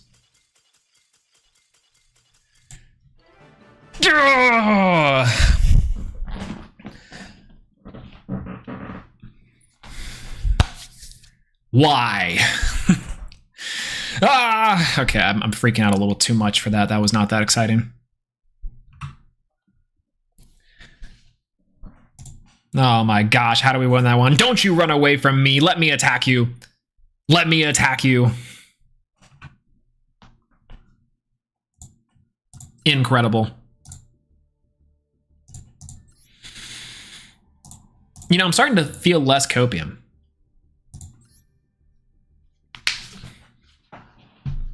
I always play Honest. It can be a tribute for DP. Yeah, I don't mind playing Honest Neos. It just feels like one of the first things to cut every time I play it, which sucks. It feels bad because that card's awesome. Played through 2 Maxis. I'm saying. The second time we got lucky, I'm starting to realize that, like, you know, other than maybe Pearly, there's not a lot of decks that are probably playing Effect Failures, and maybe Ash, like, we just got lucky. Like right here. Okay. We need to max out on Thrust. I'm sick and tired of this fool. No Gamut, lucky. Well, now we can punish. Now we can punish. Are we playing Plasma? Not playing Plasma. I feel like because of the Kaijus everywhere, Plasma is like not as effective. Still really good, but just not as like crazy as maybe it could be. By the way, we've drawn Increase, I'm pretty sure, every single game. This is nuts. Let you borrow my Royal Thust? I appreciate that. Let's go with Ferris. Ferris discard the Increase. Sucks to do, but we can actually go into Predaplant, Verte, Anaconda here. Do I want to do DPE? I can make DPE natively. No, I'm not gonna. I'm gonna go for DPE natively. We'll go with you. We'll go Increase. Nibiru's not a real card. I mean, it is, but are we scared of it? No, not necessarily. Gonna go for Vion. Vion to send to Grave. We're gonna send to the Grave a Mally. Mally seems pretty good here. We're gonna go ahead and thin our deck a little bit. Go for Vion. Banish the Ferris. Ferris seems pretty good. We're gonna add a Polymerization. Actually, you know what's funny? We're doing the old combos, not the new combos where we end on Dark Law, DPE, and our Wake Up. We're not doing that, which is I think the misplay. Honestly, is the misplay. That's fine though. We're gonna go for these two. I'm gonna go for our Cross Crusader. Cross Crusader on the board. Back to Cross Crusader. We're gonna target the Mally. We're gonna go with Mally. Maybe it's not too much of a copium. Maybe it's not too much copium if we just hit it right. If we just hit it right.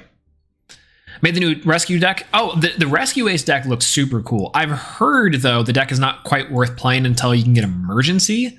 Apparently emergency is not in the game, which is funny. I'm actually not quite sure why emergency is not in the game yet. But good news, everyone. I pulled 3 hydrants. Bad news, I pulled a royal hydrant, a glossy hydrant, and a basic one. Oof. I mean, it's kind of the mismatch rarities is an aesthetic, right? But yeah. All right, so this is a perfect example of our hand like being insane going first, absolute trash going second, and we do lose to whatever we're about to see here. So let's see.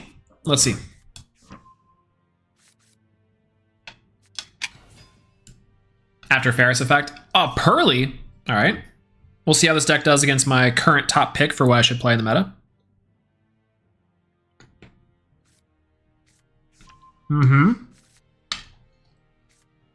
Because I think Pearly is insane. I think Pearly is awesome and really good. Oftentimes, I feel like I can also play around Pearly a lot better, but it is what it is.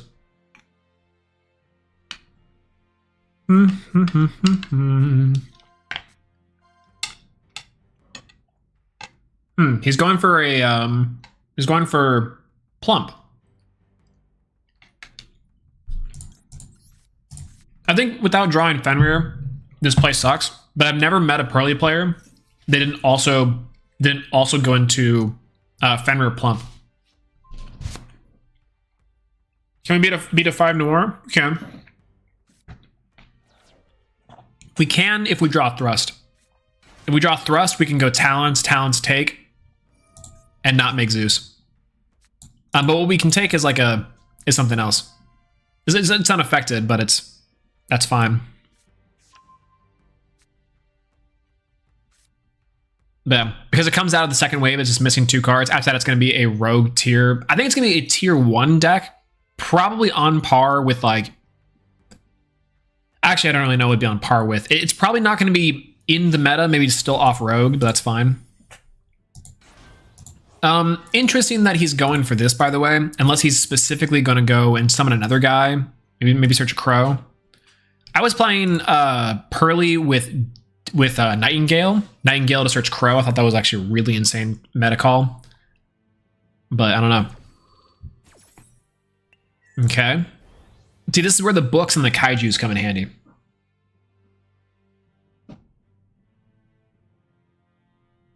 Yeah, I wanted to Royal Malicious Bane and Darklaw, but I got the Royal Dangerous instead. Oof. See, Royal Dangerous could be worse. We have a Royal Neos. Or rather, a Royal Divine Neos. So it's gonna be on par with Unchained, other meta decks. Ooh, actually, when Unchained comes into this game, that's gonna be a whole other crazy part, you know? All right, there's Pretty Memory. Ooh, he gets the negation too. Over. Over. No Royal Neos? I tried so hard to get a Royal Neos. I tried so hard. I got so far. Interesting choice. He didn't activate the Pretty to get a negation. He instead went for Ensembled Nightingale. I am still confused, but I guess maybe he's just chancing that he can get a third one. He's just going to build up Plump until it has 5 and then overlay. Yeah, I don't know. I'm curious, as Pearly just dies against Unchained. Yeah, Pearly does not do very well against Unchained because of the destructions and because of the links. That's particularly what it does. E-Hero Kaiju based on the Creepy Flame Wingman that Chaz had in episode 2. Ooh, yeah. That'd be kind of cool. The, okay, is he gonna summon? Nope, just gain 1,000. This is a weird setup. I actually think that this is not... He could have still had this with Noir, drawn a bunch of cards, and still had his other end board. I don't think this is particularly great.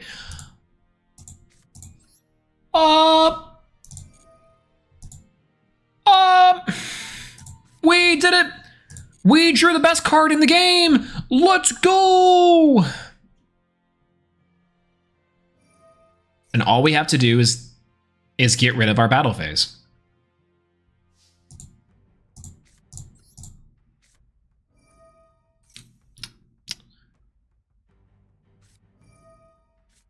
Ah! Well, it didn't matter. He had the out. Do you think he drew that off the Pearly? I like to think he drew that off the Pearly. I think 110% he drew that off the Pearly. All right, let's Fusion Destiny. He drew that off the Pearly. He drew that off the Pearly. There's no other explanation. He drew that off the Pearly. There's no other way around it. He drew that off the Pearly. It's in there. In there like swimwear, he drew it off the Pearly. There's no way. Okay, so here's what we do. We swing in, destroy the Cashier Fenrir. We break apart the board in main phase 2. What do you say? We're not going to out his Pearly Noir anytime soon.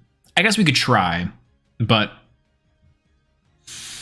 this targets. I have to do that. It targets again to bounce. It can target 1 billion times to bounce. My DPE is not long for this Earth, so that is fine. We're gonna go Vion.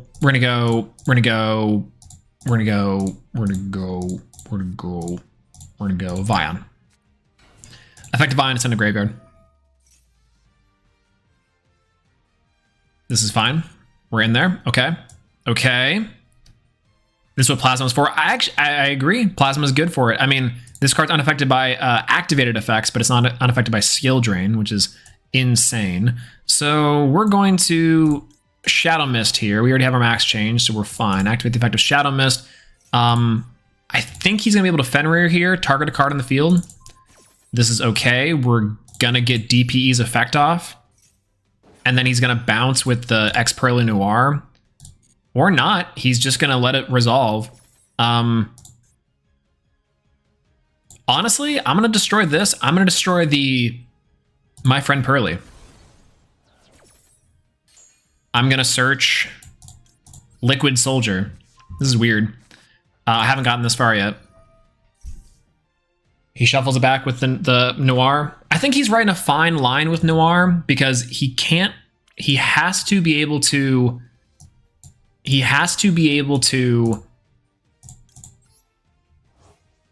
use Noir, but not use Noir twice.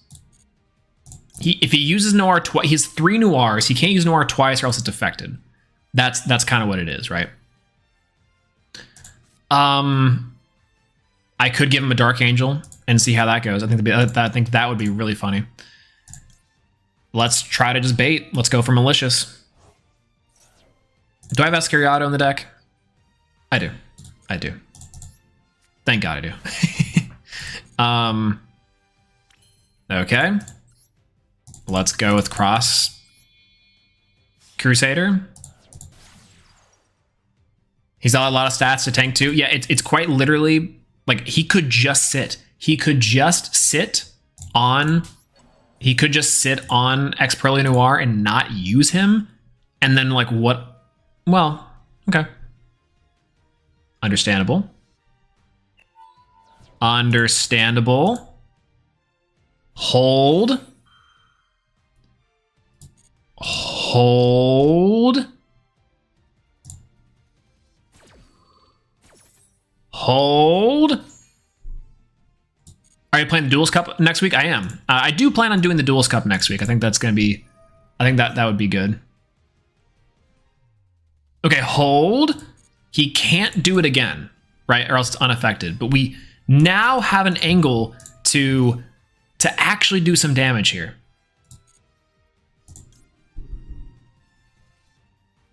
All right, let's have some fun. I can make DP again. Or he's gonna... Why? I actually don't get that. I do, but I don't get it. I really should have been Dark Line this entire time, but I think that's okay. Like, why worry about it? Cross Crusader. Send tribute for Denier. Are we Gucci? Are we Gucci here? No way we're Gucci. We're not Gucci. It's not Date Bayo. Not quite. Because we still have to overcome all of this, and one wrong E Pearly Noir tanks us, right? Like, he has one more E Pearly Noir launch, and we have a Dark Law follow-up for next turn, which is good, but we have to get rid of the Fenrir. We have to get rid of this Ex Pearly Noir now. And we can kind of do it. We can somewhat get over it. I think that's going to be very possible, but we're going to have to... We're going to have to see. Problem is, I think if we go for Ferris discard the Dark Angel, I think that's our best shot. I really do. I actually really do think that's our best shot. Unfortunately. We activate this and go Dark Angel. We probably could have kept it, but it's the most useless one. I'm saying, right? Like, we have to do this, and it's like interesting that he's letting off Ex Pearly Noir here. We're just getting free heroes for no reason. In fact, this polymerization going into almost anything here is like kind of a vibe. So I'm down to go for increase tribute the Ferris. Ex Pearly Noir here would be best. If we run 2 polymerization, this would just be over in 3 seconds. But he's not going to do that. So we're going to go for these 2 for increase. How many hero monsters engrave? 1, 2, 3, 4. 4 so far. Go for no normal yet. I have normaled. I normaled a Vion to think that, and I thought that was going to get something through. Oh my god, are we fine? Wait a minute. We might be very fine. Oh, we're so fine. No way. No way we walk away from this. No way we walk away from this. No way we walk away from this. Okay. Oh my god, we walk away from this. There's no way. We absolutely walk away from this. He got scared. I'm saying... Okay, we have to have a way to get rid of this Ensemble Nightingale, and we don't have a way to do it, because so he has a line to get into Zeus next turn. But there's no way we just walked away. We can't do Wake Up. We should have done... We could have had Wake Up, but we only have lines to go into... We've locked out of ourselves of anything except for Dark Heroes. We did have a line to go into a second DPE, but we're not going to be able to get it this turn. In fact, to clear the board in total and to get max value, we're going to have to go Dread Decimator. Dread Decimator or an Excoriato, I think, is going to be our our best option here. We cannot destroy the Lyrilisk Ensemble Nightingale. So it gives him the second turn Zeus. Which is, I think, unfortunate. But that's okay. We'll just draw 2 and get it over with. I'll Escariato here. Just to get a body and to see what we can draw. Maybe we'll get into something like a really gnarly draw. Hopefully that's going to be the case. Miracle Fusion would be kind of the most insane thing ever. Speaking of Miracle Fusion, I can't go into Miracle Fusion anymore, but that's okay. We'll go Battle Phase. Swing over the next Pearly Noir. Sorry, by battle. We'll go over you. And then I can't destroy this guy by battle, so bonk. In phase 2. End phase. All right, we have Dark Claw and follow-up. We have a draw 2 off the Liquid Soldier on the Miracle Fusion. Pearly anything here, because he detached all of his material, so he does have a way. DPE brings back, I guess, the Denier, and I think that's hilarious. Otherwise, you can go for Destin Hero Dark Angel, which I think is kind of a misplay, but is what it is. All right, we summon back Denier. Kind of forgot about that. Denier. We'll put Malicious back on the top of the deck. We didn't need that, but I guess if he ends up having a Zeus, which he will. Yep. So he's gonna make Zeus, and he's gonna make Zeus, and he's gonna go for Zeus. I'm gonna go for increase here. Increase for here. I think we already made our second Vion, so that sucks. But that's okay. Yeah, it would have been absolutely insane if we weren't locked. Yeah, that's kind of the true unfortunate part about all this is that, wow, this is crazy. Can we out a Zeus? Probably. We can probably out a Zeus. He's gonna have a 3-mat Zeus detached to clear our entire board. That's fine. We were expecting it. He banishes the 2 off it anyways. And then we go what? Miracle Fusion. Miracle Fusion to draw 2 off the Liquid Soldier. Our last card in hand is unfortunately Malicious because we activated Denier like an idiot. But that's okay. Yep, there's Zeus. Detach 2, banish the 2. That's still kind of worth. Bye-bye. Bye, entire board. See ya. Oh, okay. Now we're boned. Now we're officially boned. Yeah, whatever. Discard, summons back the Pearly Noir.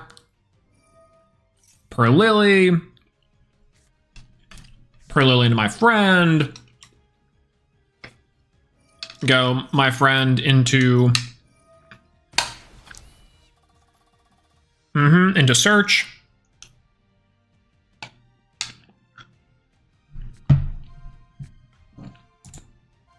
All these options are fine. Next, go for Delicious, and he just stacks and draws like 4.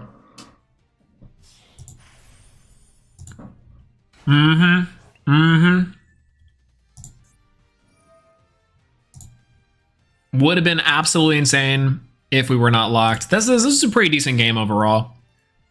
Kind of rough, but we did fight a Pearly Noir. So there is that to look forward to, I guess. Oh, he's gonna go for a second one. My bad. My bad. We had a good run. It was still a pretty good run. I think over anything else, he's gonna stack over for another Pearly Noir, which is gonna be crazy. That he can still fire off 3 more times. Miracle Fusion here gets me into Copium. I guess I could go for like hope that I draw into an evenly match, which I discarded, by the way. And this is Malicious. We know it's Malicious because we did it to ourselves. We stacked on top of. That's fine. I guess maybe what I could have done there. Oh.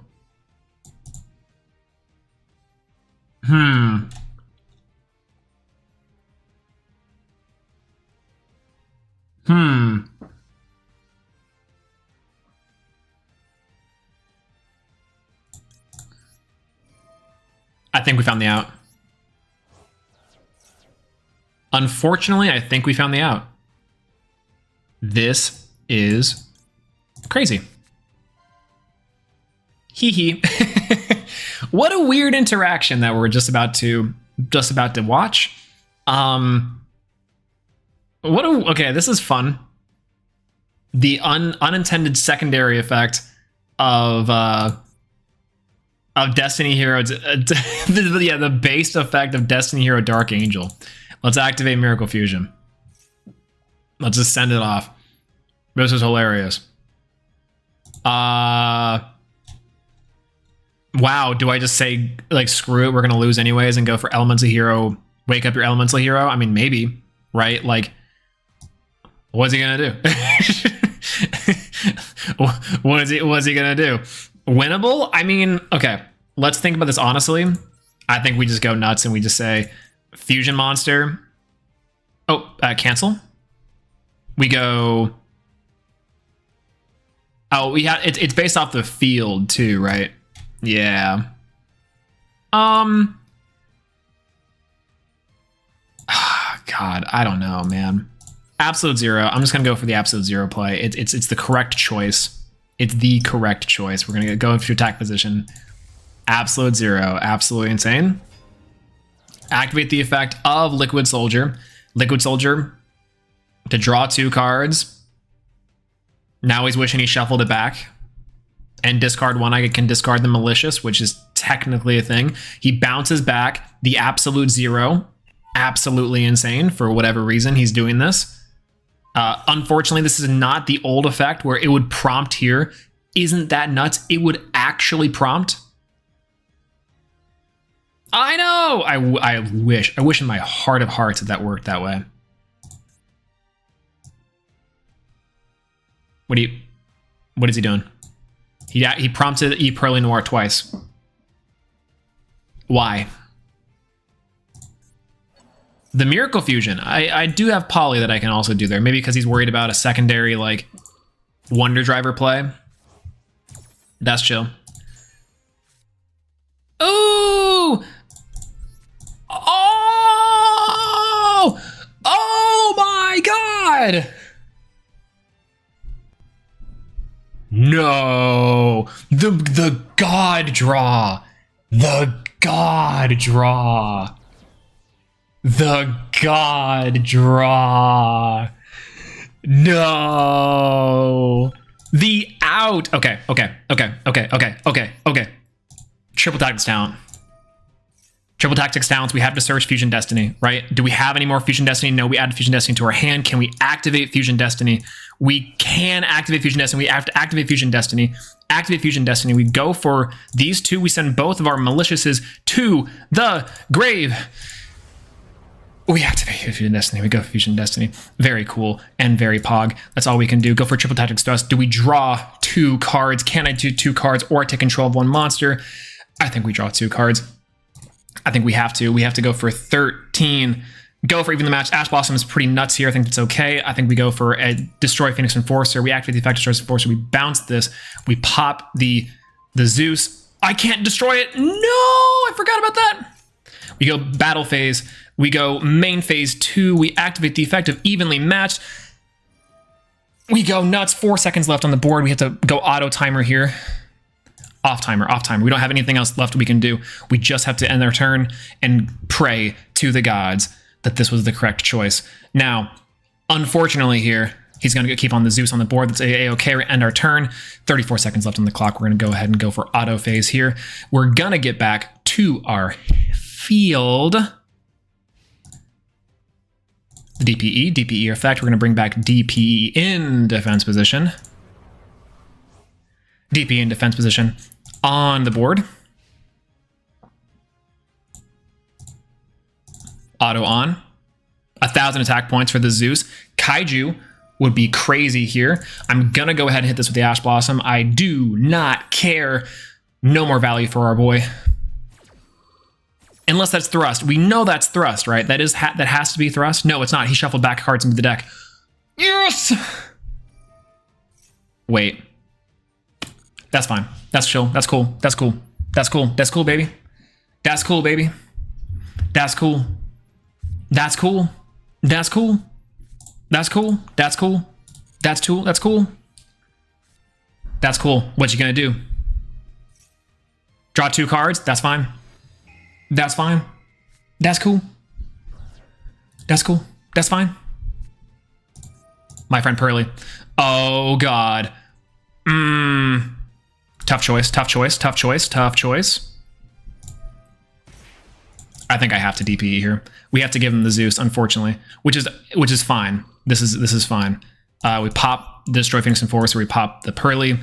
Pray he didn't draw Call by the Grave. That's okay. He gets the Zeus play. We get the DPE.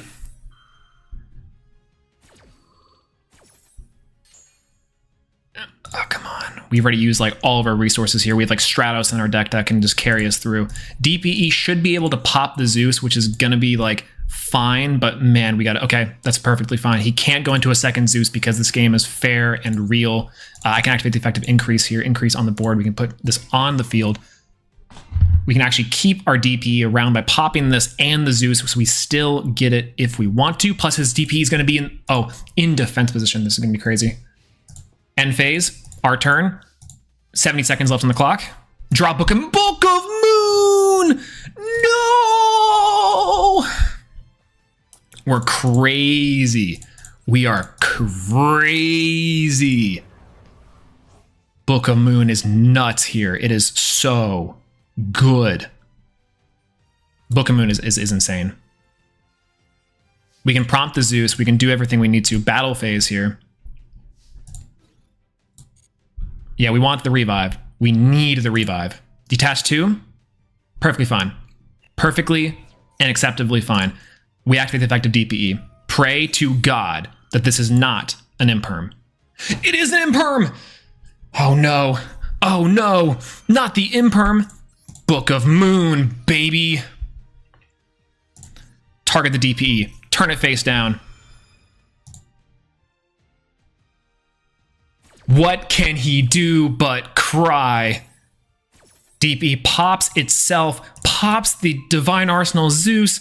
Zeus goes through, sends the card, goes for a DPE. He shuffles back the Pearly Leap. He's like, pray. I'm praying to draw something good here. I'm praying. He's gone through 2 Pearly Noirs. All he has left, he's shuffling back the babies. He's like, all I got is the babies. This is incredible. We're going to end the turn. This is just so much. I don't understand. Activate the effective DPE. We pray he doesn't have a call by. He does not. Go for Destroy Phoenix Enforcer. Destroy Phoenix Enforcer on the board. Instant pop. We can destroy anything he sets, anything he summons. Just say it. Just do it. End phase. End phase. Draw cards. Maxi. Perfect. That's honestly so good. Battle phase. Battle phase effect. We're going to go ahead and just swing it with DPE. He's waiting for like an imperm or waiting for a Book of Moon, waiting for something. Main phase 2. End phase. We're going to hold the Maxi. We're going to wait because he does have Thrust. Thrust can get him into something crazy. Talents is ready to use. He's maybe only playing 1 Talents. Draw a card. Draw a card. 2 more turns. We're on Hero Beatdown. We have Stratos left in our deck. End of main. Please, I swear, if we draw like a Hero Lives, I'm done. Rhoda! Yes! Okay. It's over. It's so over. Our activate the effective Rhoda. Ash Blossom's okay here. Perfect. Activate the effective Stratos. I think that's a conceit. We're gonna see it. We're gonna see a win here. Gonna go for Stratos. Stratos effect activate. Add a hero monster from deck to hand. We're just gonna hit him with the endless conga line of Stratos into Stratos, baby. Rhoda the GOAT. Battle phase. If I really wanted to get greedy, I could summon my Devicer, go my Link 2 Cross Crusader to bring back stuff, but I'm not gonna get greedy. We're just gonna say nice and chill. We're gonna go end phase, Lava Golem is real, by the way, and I am a little bit scared of Lava Golem. I think that's fine. I think we have to chance it. We have to say we're not getting Lava Golemed. Oh my god. So tense. Okay. 700 life points left. 5,800 from our side. DPE, Stratos. It absolutely has to be over. This is fine. It has to be over. This is okay. Yep. He drew the baby. That's fine. That's fine. We were so close. This is a close. He's got to play here. Once per turn. Okay. Realistically, he does have ways to get into the smaller baby. Smaller baby can get him into pretty much anything he wants here. I think we max C. I think we hope. I think we copium. We think we hopium. He's not going to be taking damage here, but like this is going to have to be it. What did he add from his deck to his hand? It's he added Sleepy. Ooh, interesting. A Pretty Pearly Memory. The Pretty Pearly Memory here is gonna be weird. I'm not gonna lie, because the Nib. Who said Plant or Nib? You're there. Okay, last card in hand. We know last card in hand is an E-Pearly card. So he can't actually summon with E-Pearly. He's got to summon with Pearlily. Whoa. Okay, fascinating. Fascinating. He's hoping to draw something off the Pearlily. If he hits off this Pearlily, we might lose to a... No, there's no Zeus. There's no second Zeus. Pray. Yes! Yes! It's over. It's over. He cannot summon. He has to summon another Lyralist card, a something. I just get to activate DPE here for free. I just get to destroy you. I just get to destroy you. He can summon Anima. He can summon Anima. And he can summon... It is so over. And that is game. Oh my god. I am so sick. That was crazy. That was crazy. Oh my god. I said it. I thought it. I said it. Never surrender. It was over. It was so over. And then it wasn't. It wasn't. Oh my god. I'm sure my neighbors are pissed. I'm just yelling at the top of my lungs. Everyone's about to walk out of here. And a rank up. And a rank up. No. Oh my god. Oh my god. I don't know what else to say. I don't know what else to say. Incredible. Incredible. DPE still remains the GOAT. Absolutely. Absolutely. Okay. Whew. Gotta calm down just an AOK a little bit. And a little D off that.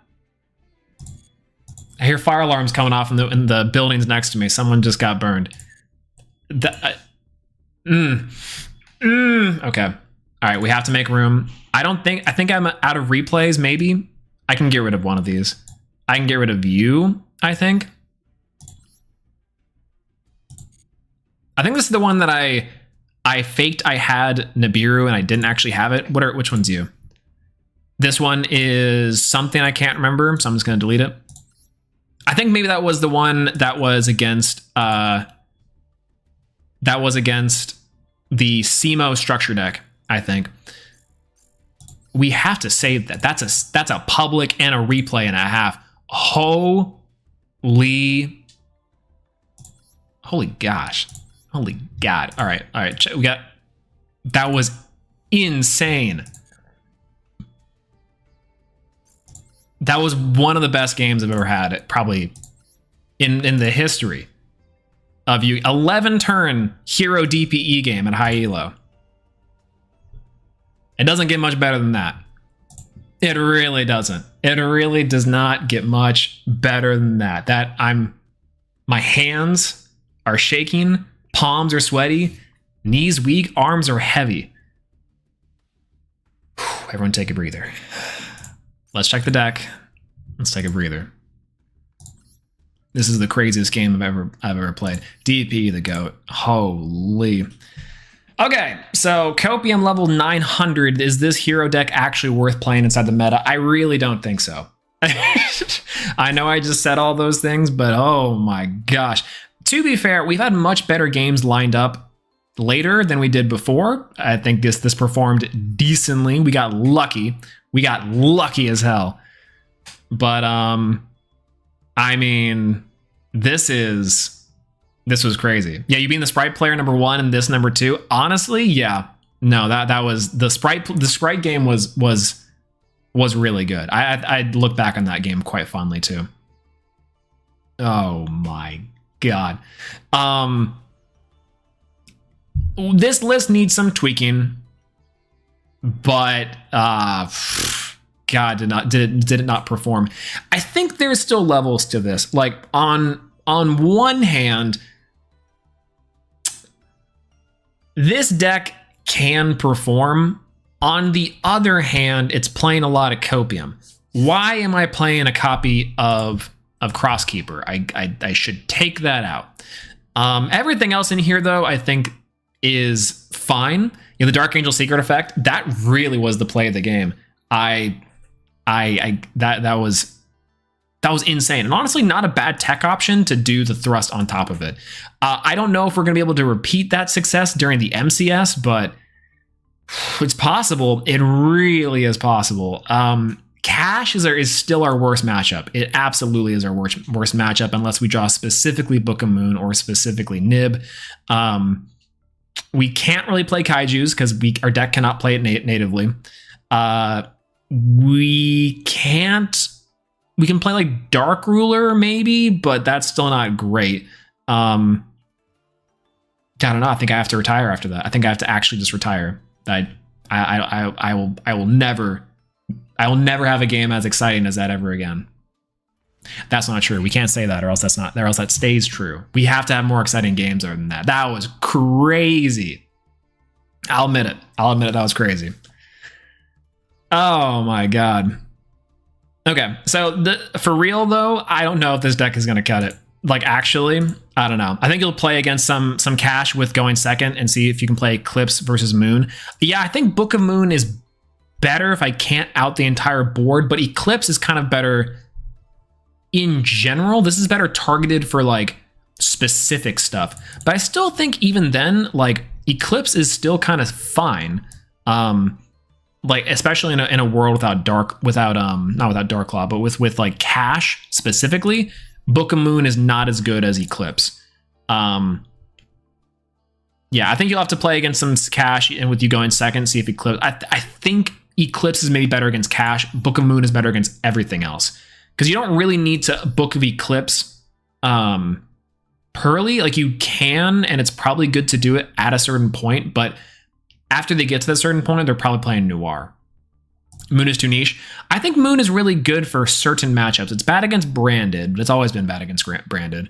It's bad against like Fluon Rees because they can just tribute, and that's fine. Moon's not Eclipse. Yeah, Eclipse is like specifically better against cash. Book is better all purpose. Now, what I kind of like and what I want to experiment with in Hero is Lunar Eclipse. So just like we were saying, like it's discard 1 card, target 2 face up. The problem with Lunar Eclipse is that they have to have 2 monsters that it actually like applies to. And sometimes that's not true. But in a lot of cases, this can somewhat work like a Twin Twisters, but it just says up to 2. If this said target up to 2, I think Book of Lunar Eclipse would actually be something to really consider. Otherwise, I think maybe Book of Lunar Eclipse is not the way to go. I don't know. Maybe it's experimenting a little bit because there are a lot of chances where that's true, but maybe that's not true, you know? For me, Eclipse works better because I can board clear Borreload, but I don't know how Hero can clear 5 monsters that are flipped down. So Hero can clear like a few of them. It really depends on the hand. So oftentimes Dragon Link can play through multiple hand trap interruptions, but Heroes, one, can't really play through Nibiru, not necessarily. But two, they can use it by going Trinity and DPE. That's pretty much the only way they can clear mass boards. There are times where you can go Sunrise or you can go Absolute Zero to clear everything, and that is also okay. But you also have to be in a winning position after that point. Like the nice part about Zeus inside of a deck like Pearly is that Pearly, you can go into Zeus, right, which can give you repeated board wipes. So Cash Tier doesn't even get a chance to set up its board and become oppressive. So the oppressed become the oppressor. Alternatively, with Heroes, you have to be in a position where you're either locking in Darklaw already, which the hand rip effect is like the best thing about that for Cash Tier. Or alternatively, you have just DPE to repeat. Like to repeat destroy things. DP does play well around tactics, I found, which is kind of funny, and that is interesting. But does it play into Epidemic or D-Barrier? This, I think, deck does, but all decks are playing into D-Barrier right now, except for Labyrinth specifically. So that's probably a bad train of thought, but yeah. Yeah, I think it's actually decent with Cash. I've seen most people play it on 2 or 3 monsters, but some end boards are Rise and UDF. Yeah, it is weird, right? I don't know. Glad I saw it. Went through the late arms like Wildheart. Hey, no worries.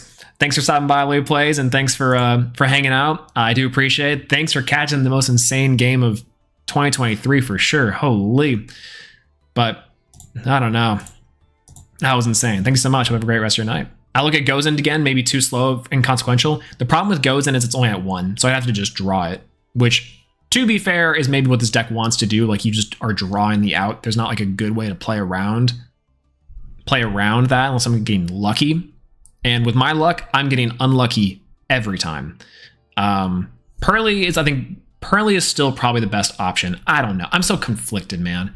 I'm so conflicted. Maybe a few more Heroes. Maybe Cash. This deck does okay against Cash, ultimately. I don't think so, because a lot of the cards revolve around putting yourself into the graveyard. But maybe going first, there's enough there to where you can actually wipe the board. Problem is, I guess, with Hero against Cash specifically, is also if they go, you go Darklaw, your best board is Darklaw DPE, you go DPE, you hit the special summon of whatever, and then that's it. Like, this is the biggest interruption that you have. Darklaw is not enough for Cash, but it's enough for every other deck, I think, which is good. So this deck has like a pretty glaring Cash weakness, but a pretty okay matchup against the other decks. So what about Rika? Rika performed okay after Deblosis got banned. I think Rika's interesting. I'll save this deck. Rika is fascinating. So I think that there's 2 ways to play. Rika, you can do this way. I call this one Plant Mother, which is effectively just Lokai or like playing the Therion stuff with like a Zeus, maybe. And you can very nicely play Small World and Small World package into like Karakura. You can natively play Kaijus because you're not quite locked into them until you play what's like Petal and then like a few other cards, which is okay. The problem with this is that it plays nicer with or against decks like Kashtira, but the hands that you have to draw are a lot better. And what I will say is that I think Rika can perform, but doesn't perform against Cash, and sometimes has a hard time against Pearly because it doesn't do well against back row. So what you have against back row is like, my friend Pearly. And my friend Pearly is like a really, really frustrating card to play against. Like, you have the 1 of Harpy's Feather Duster, so you hope you can go Thrust into Feather Duster, destroy cards, but you're better off doing Evenly Matched or something like that, right?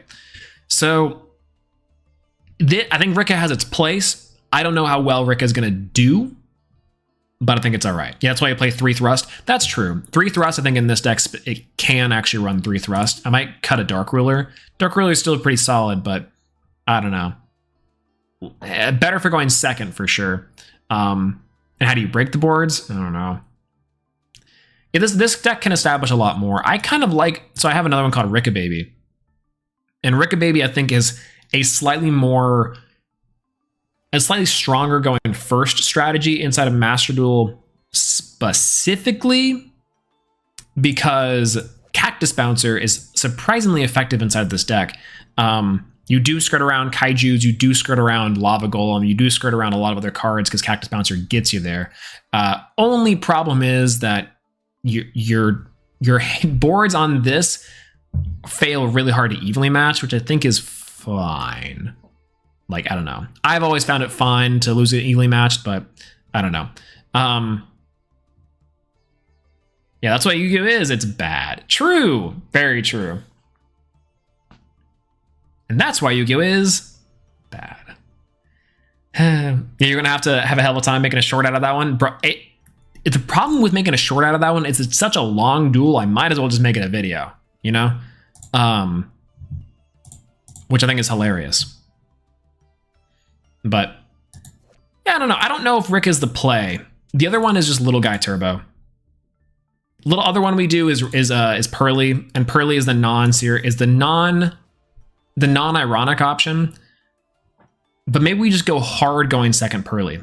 Like, why is that bad, right? We go hard going second Pearly. We don't even try to go first. We just say go second, and we play Zeus. Maybe we play more board breakers. I actually really don't mind that. We play second nib. Second nib, and we go nuts.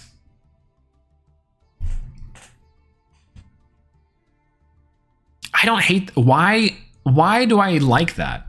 Why do I like saying go second Pearly? Right? I guess because we still also have a hard time against that, but take your coin luck into account. That's what I'm saying, right? That's what I'm saying. I think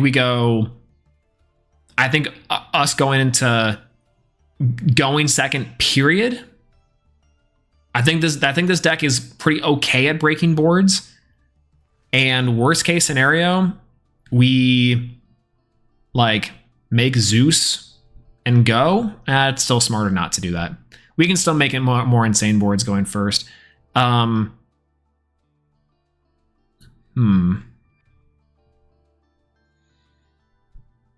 going first, we can hand loop if our opponent has hand traps. Yeah.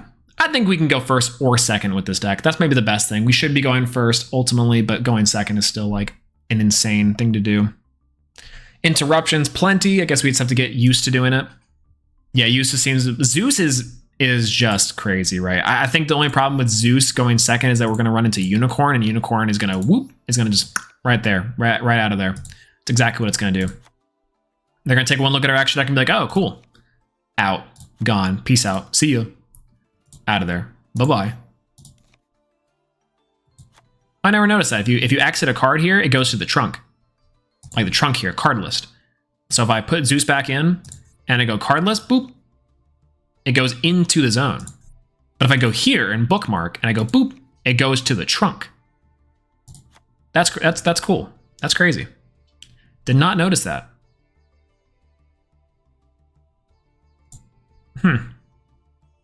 Anyways, still sorting this out.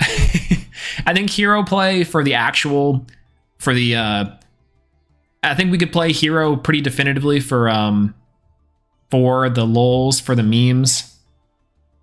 But I think if we want a chance at the winning at the cup, we play Pearly, which is unfortunately going to be like one of the best decks in the room. Yeah, gearing for going second is really good enough because you have to rely on a drawing bunch of non-searchable cards aside from thrust. Yeah, like I think that this deck can go first and second. I think heroes can't. Heroes can go second, but it's like going second against a board that's normally not Macrocosmos. This deck doesn't like going against Macrocosmos, but it plays enough going second cards. Like, I guess Droll is okay. Maxi can work. Nib is fine. Feather Duster is good. I can always go thrust into an evenly match, which is nice. Book of Moon probably might be a better meta option than going for Nibiru, but I think Nibiru is gonna be crazy because no one's gonna be respecting Nibiru with Kashtira. Not that I've seen. At least maybe. Actually, no, maybe that's right. Maybe without Nib, this is better. I think Nib is just better against like decks that are disrespecting Nibiru, which is probably not a lot.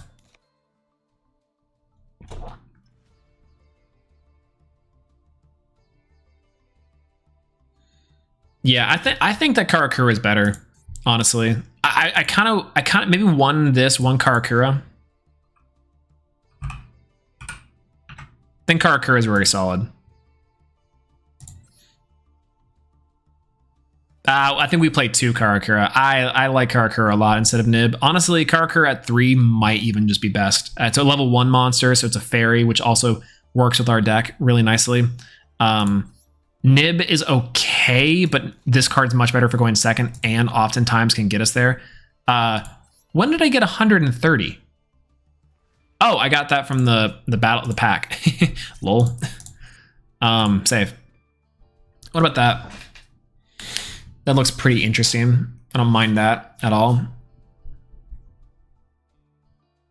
Now we're kind of cooking with fire. If I could cut 2 cards in this deck, I would, but there's like, this deck is so tight.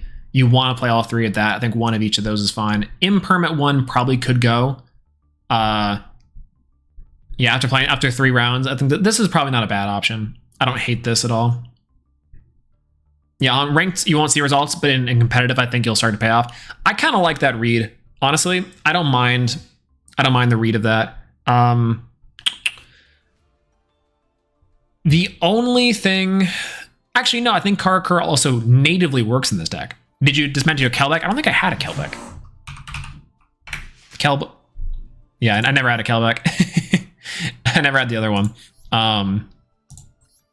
Yeah, I never had the other one. What's Diablosis? Diablo. This card is banned though, right? Yes, it is banned. I can get rid of Diablosis. Bye-bye. What else was banned this time around? Nothing, right? I guess I can just check the website and see. In fact, I do have a handy-dandy Master Duel guide site that will give me the ban list for free. And that is going to be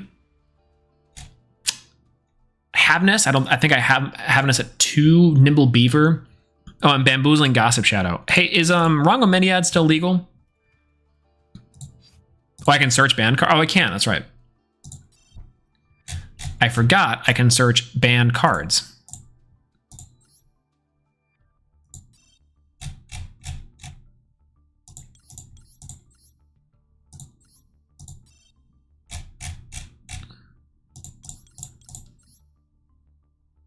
What the?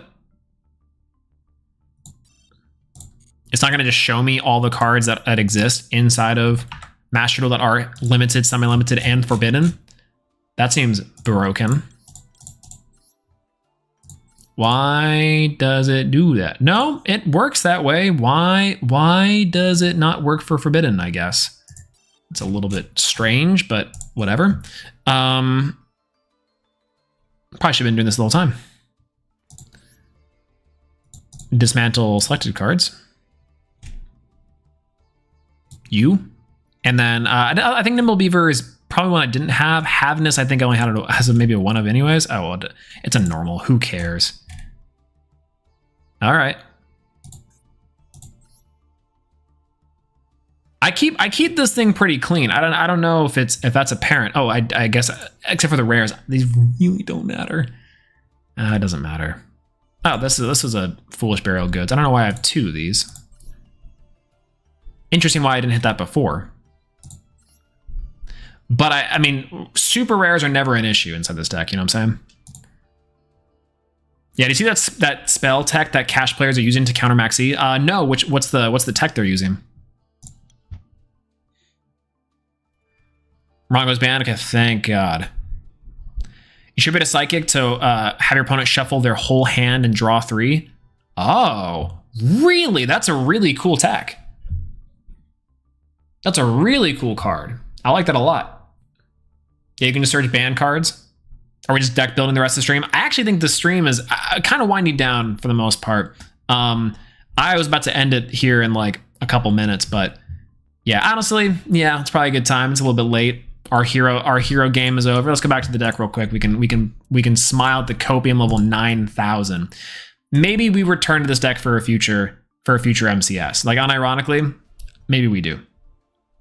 I think this is hilarious. And I guess now we have 2 Karakura. How do we feel about cherries in this format? Not cherry sucks, especially with Thrust. Oh my god, with Thrust.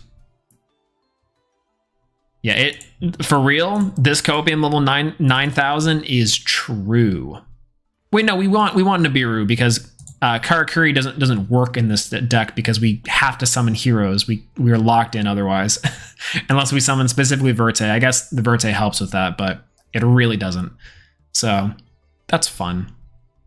Blink, blink, blink, blink, blink. Anyways, I think that's probably going to be it for me today. Thank you guys so much. Absolutely. Gosh, that was a whirlwind of a game. I'm gonna have to upload that like it's in its entirety to really fathom what just happened. The most insane hero game I've probably ever had, and might still ever have too, but we'll see. Thank you guys so much for joining me on today's stream. I do really appreciate it. And remember, a couple announcements. Sunday, I will be streaming live here on the channel my MCS run. Hopefully we can make it to top. I was so close last season to topping an MCS and absolutely did not. So, you know. And yeah, I think that this was great. The Master of the Golden Egg Witch. Bro, that was oh god, that was so good. We're gonna be talking about that game on Sunday. But hopefully we can top and do well. It's gonna be at I think 10 p.m. Eastern time. I'll probably be streaming a little bit before that, just because, or 10 a.m. Eastern time on Sunday. Excuse me. I'll probably stream a little bit before that just to get some nerves down, just to get some plays ready. You won't know the deck until I get there because frankly, I don't know the deck until we get there. Probably tomorrow I'll submit the deck list and then be fine. I'll just go back and forth on all 3 of my choices. Anyways, though, thank you guys so much. Banger share, by the way. Thank you. Shouts to Hypeland for the merch. Thank you everyone for everything tonight. That's right. If it's late for you guys, get some sleep. Take care of yourself first and foremost. If it's not late for you, then enjoy the rest of your day or have a good rest of your evening. If it's not that late for you, I mean, it's midnight my time. Yeah, get some food. I'm gonna go eat the rest of my dinner and at this point, try to see if this protein shake is at all edible. Arms Like Wildheart, that's right. Subscribe to the YouTube channel, follow me on Twitter, all that good stuff for the algorithm. Make sure to like, subscribe, blah, blah, blah. I don't know, it's been a while. Hopefully new upload sometime soon. I probably will take a few of these clips from the stream and make uploads for them, so a lot of you have seen them here. And I gotta have that game for posterity's sake, so we'll see. Also, I'm just letting y'all know if you guys are here this late, expect a different Swolelax on Sunday. One you haven't seen for almost 2 years. Anyway, that's all I gotta say. Anyways, good night, everyone. Hope you have a great rest of your night, and I'll talk to you guys later. Peace out.